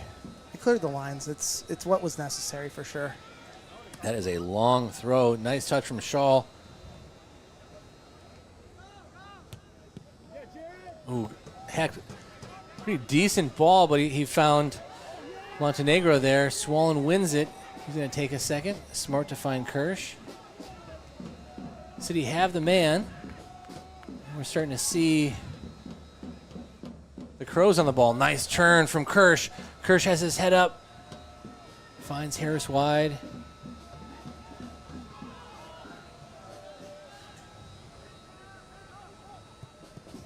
Shaw wide to Heckenleibel.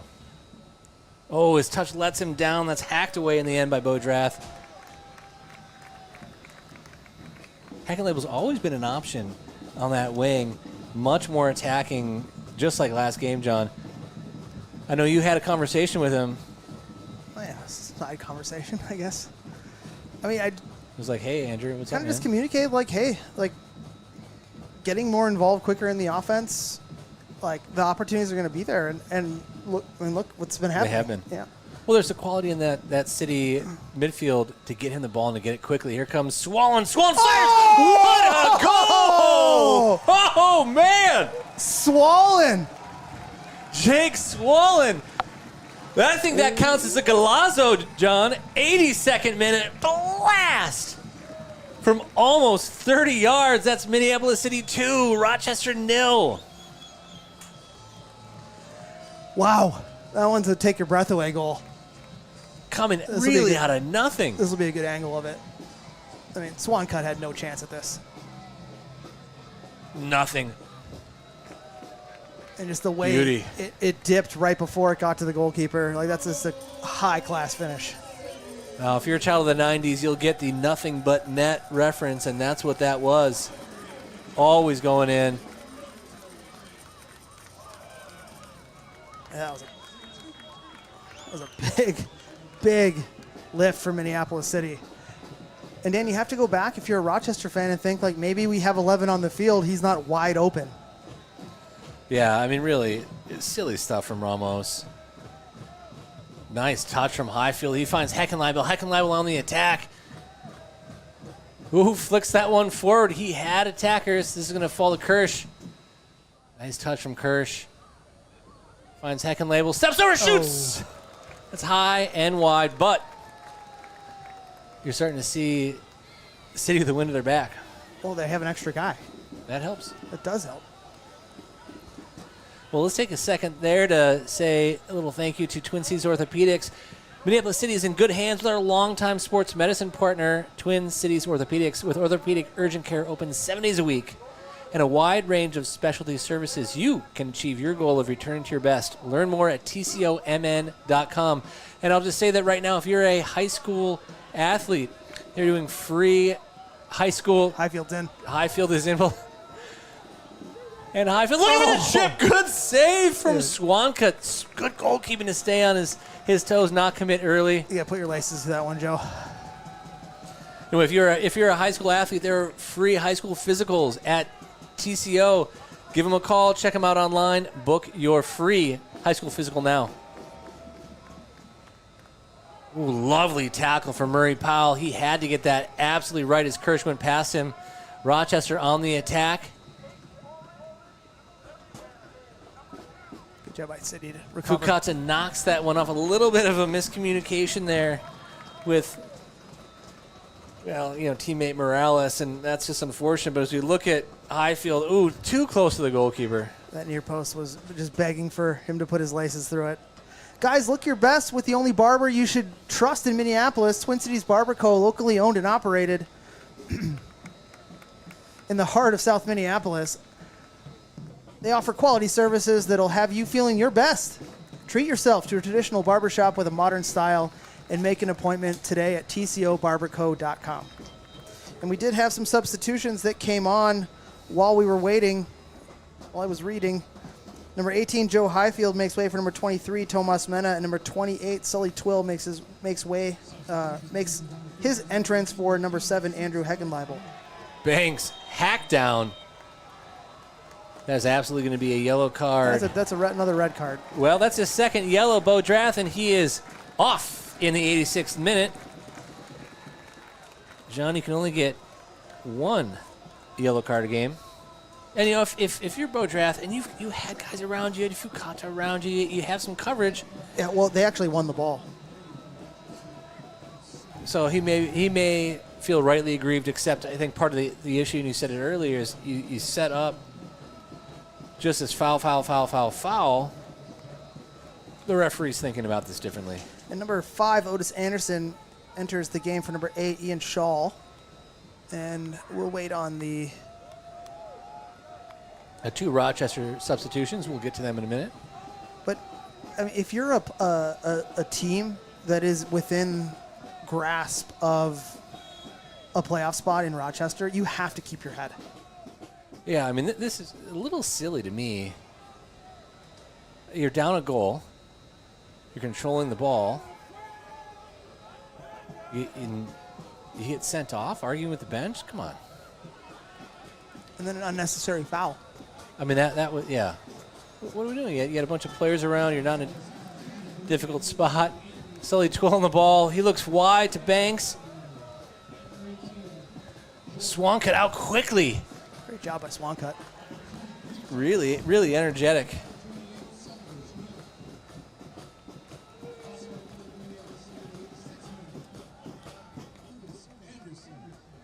So we've got, for Rochester, number 38, Owen Nelson's going to come on for number 19, Rinta Tagagi. To me, he and Jeloni Murray Powell have been the best players for Rochester today. Yeah, I've absolutely. been impressed by both. Ooh, lovely ball through, looking for Banks. Can't quite find it. Mena a little bit too far away. Let's hit the second Rochester substitution here, as we've got number 25, Armin Dedic, is going to come on for number 21, Jeloni Murray Powell. So Rochester subbing off, really, to me, the 2 best players they've had today in that midfield, with just a few minutes remaining. I mean, at this point, you have to believe that unless something crazy happens, the game's in favor of Minneapolis City. Let's get some guys off the bench, get them some playing time. I mean, they are fighting an uphill battle, being down 2 players, but maybe get some touches. Well, it's interesting to me, John, because early in City's USL2 tenure, you had a draw from the Crows, 1-1 with Rochester in Rochester, and then Rochester came in really physical, as head coach at the time, Carl Craig, said, really understanding the dark arts. They beat the Crows 5-1. Really made a big deal about it on social media, had a bunch of the players with the 5 hand in the 1 hand, and since that City loss, it's been 5 Crows wins, 1 Rochester win. I got to be honest, they shouldn't have done that.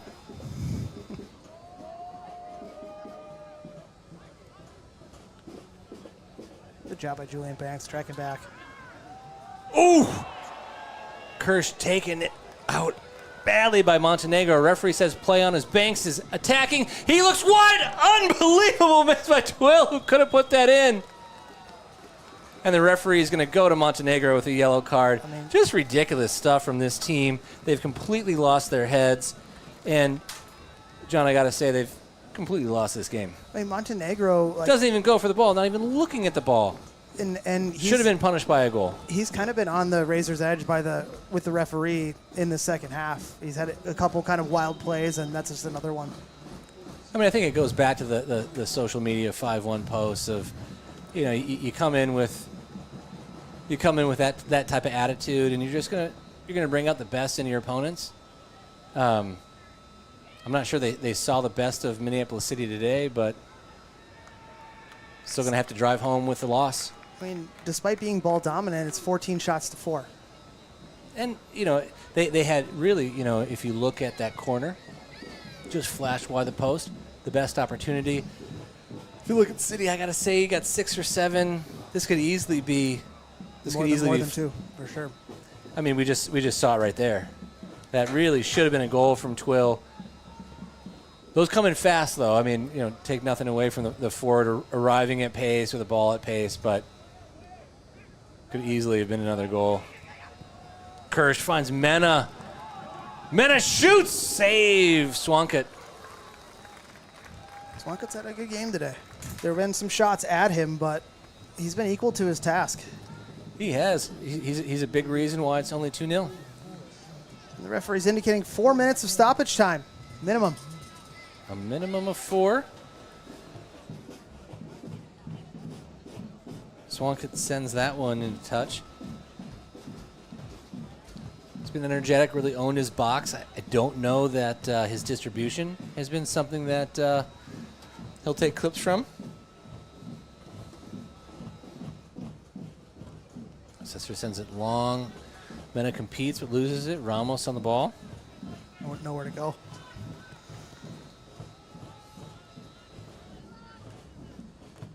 Good step forward from Arroyo.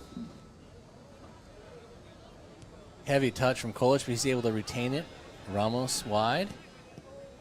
Good delivery. Gets over Wagner. Ooh. That should have been a goal. That should have been a goal, but it wasn't.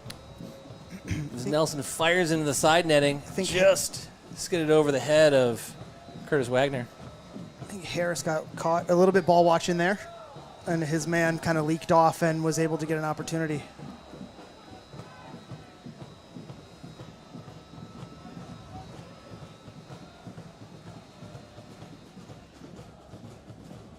Kirsch finds Heckenleibel. Heckenleibel is looking for Banks. Perhaps pushing it a little bit too much there as Morales is able to come away with it.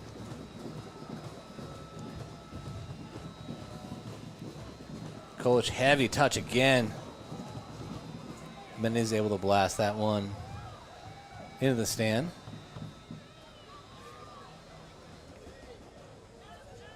Unfortunate from Kolic, who's really giving away the ball every time it's come to him. It's been coming in hot. It's been coming in with pressure. You're down a man, but you go for something a little softer.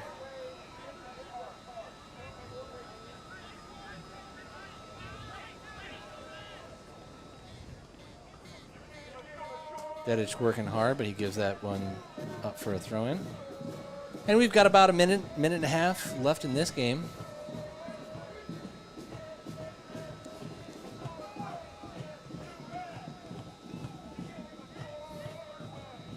Mena out wide to his Augsburg University teammate, Ms. Harris. Ms. has Wagner on the overlap, shoots! Oh. Deflected, and that's going to go off for a corner. You have to believe that's not deflected. That's in the back of the net. He had Swankut rooted to the spot. Get a feel for Swankut.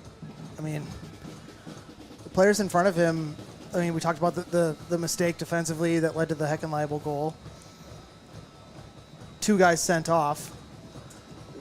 During the first time with one player being sent off, there's a wide open Jake Swallen who puts his foot through one. He's done nothing wrong today. It's been what's in front of him. There's no one within 15 yards of Swallen on that one, and a player that quality, you just can't give him that much time.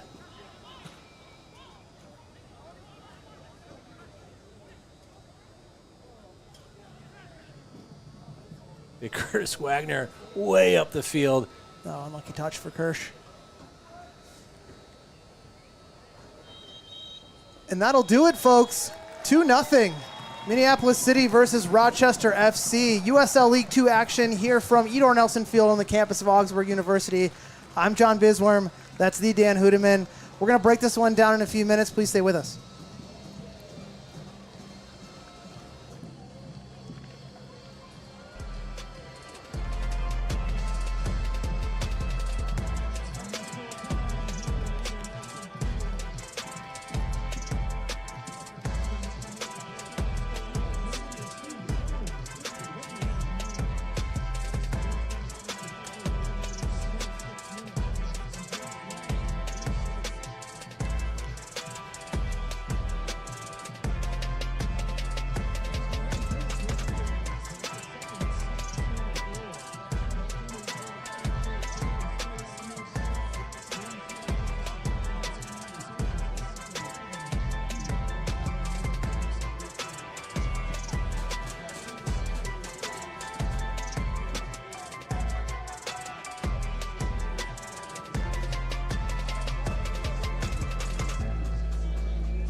Welcome back, ladies and gentlemen. USL League 2 early weekend stuff here from Edor Nelson Field on the campus of Augsburg University. I'm John Bisworm. That's Dan Hudeman.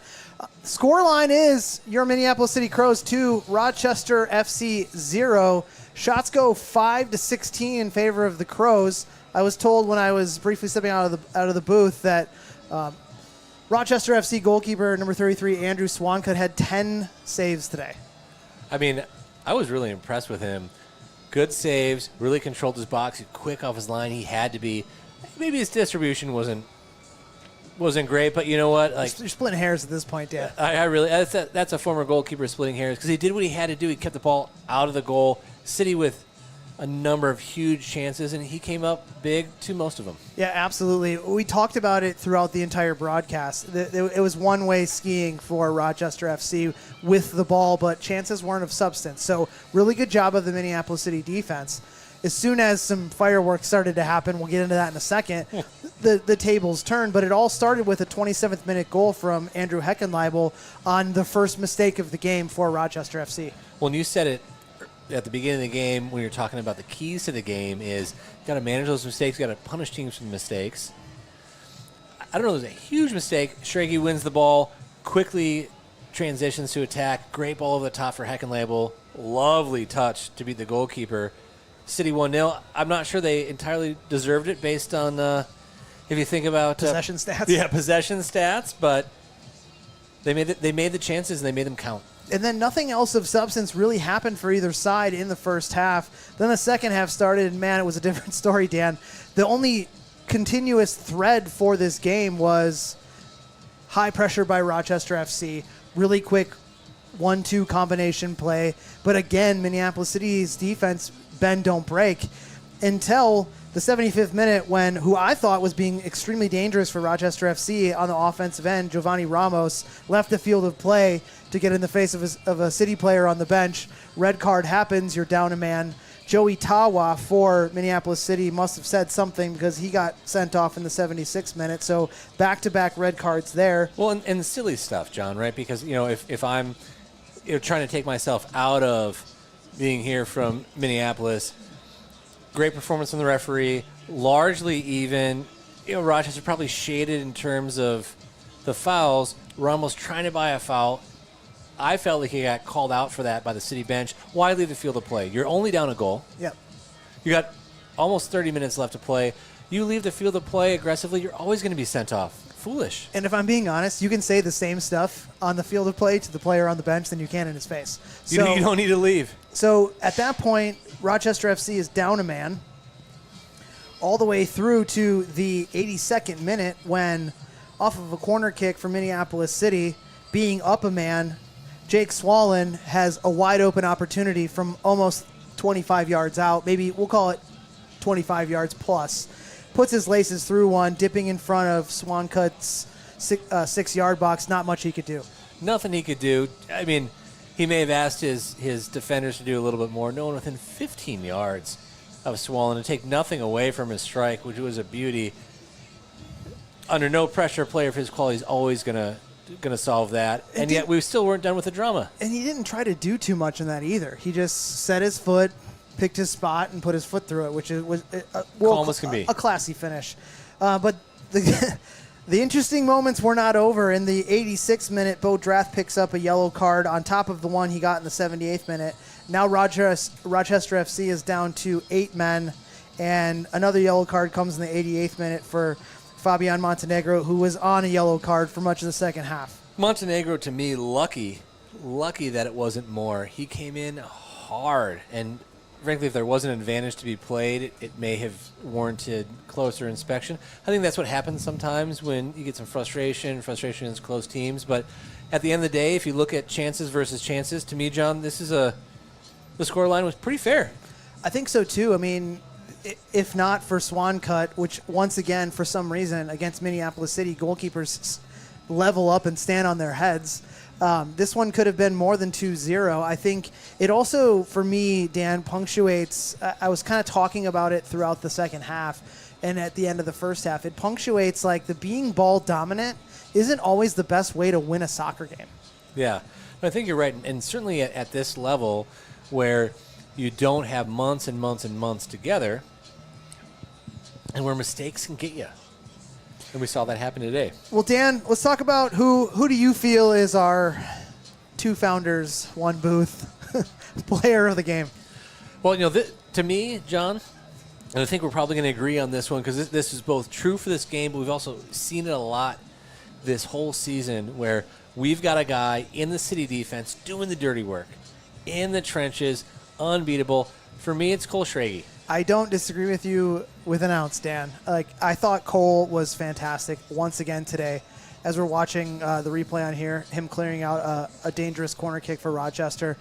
I mean, it's kind of a thankless job when you're in a back 3. You're only really in the spotlight if you're making the mistake, but he doesn't make the mistake. He stops the mistake. Absolutely. I love to see him stepping up to intercept balls. I'd love to see him coming over to cover for players. He had the assist for that first goal and a lovely ball over the back 4. He could have had more. Both sides of the ball. I mean, what a player to me. He's a clear man of the match. And as we look at what this does to the Heartland Division now, you're Rochester. You've lost 4 out of 5. You're starting to really fall away. If you're City, you still have to play. You got Sueño at home. You have RKC Third Coast away. And you have a derby against St. Croix. You got some tough games to finish this season. Yep, absolutely. And it just goes to our talking point on the onset, Dan. It's do not look past your job at hand on the day. So Minneapolis City does the job today, 2-0 in favor of Rochester FC in USL League 2 Friday night action. Once again, I'm John Bisworm. That is the Dan Hudeman. Before we get out of here, fans, be sure to make plans this season for post-game parties at the Corner Bar in Seven Corners. Friends of the Murder get deals on shells, pints, and pitchers. And don't forget to try the almost world famous Joey Wings. Thank you, Corner Bar, and thank you for joining us. Once again, I'm John Bisworm. That is the Dan Hudeman. 2 founders, 1 booth, 6 point separation. We'll see you next time.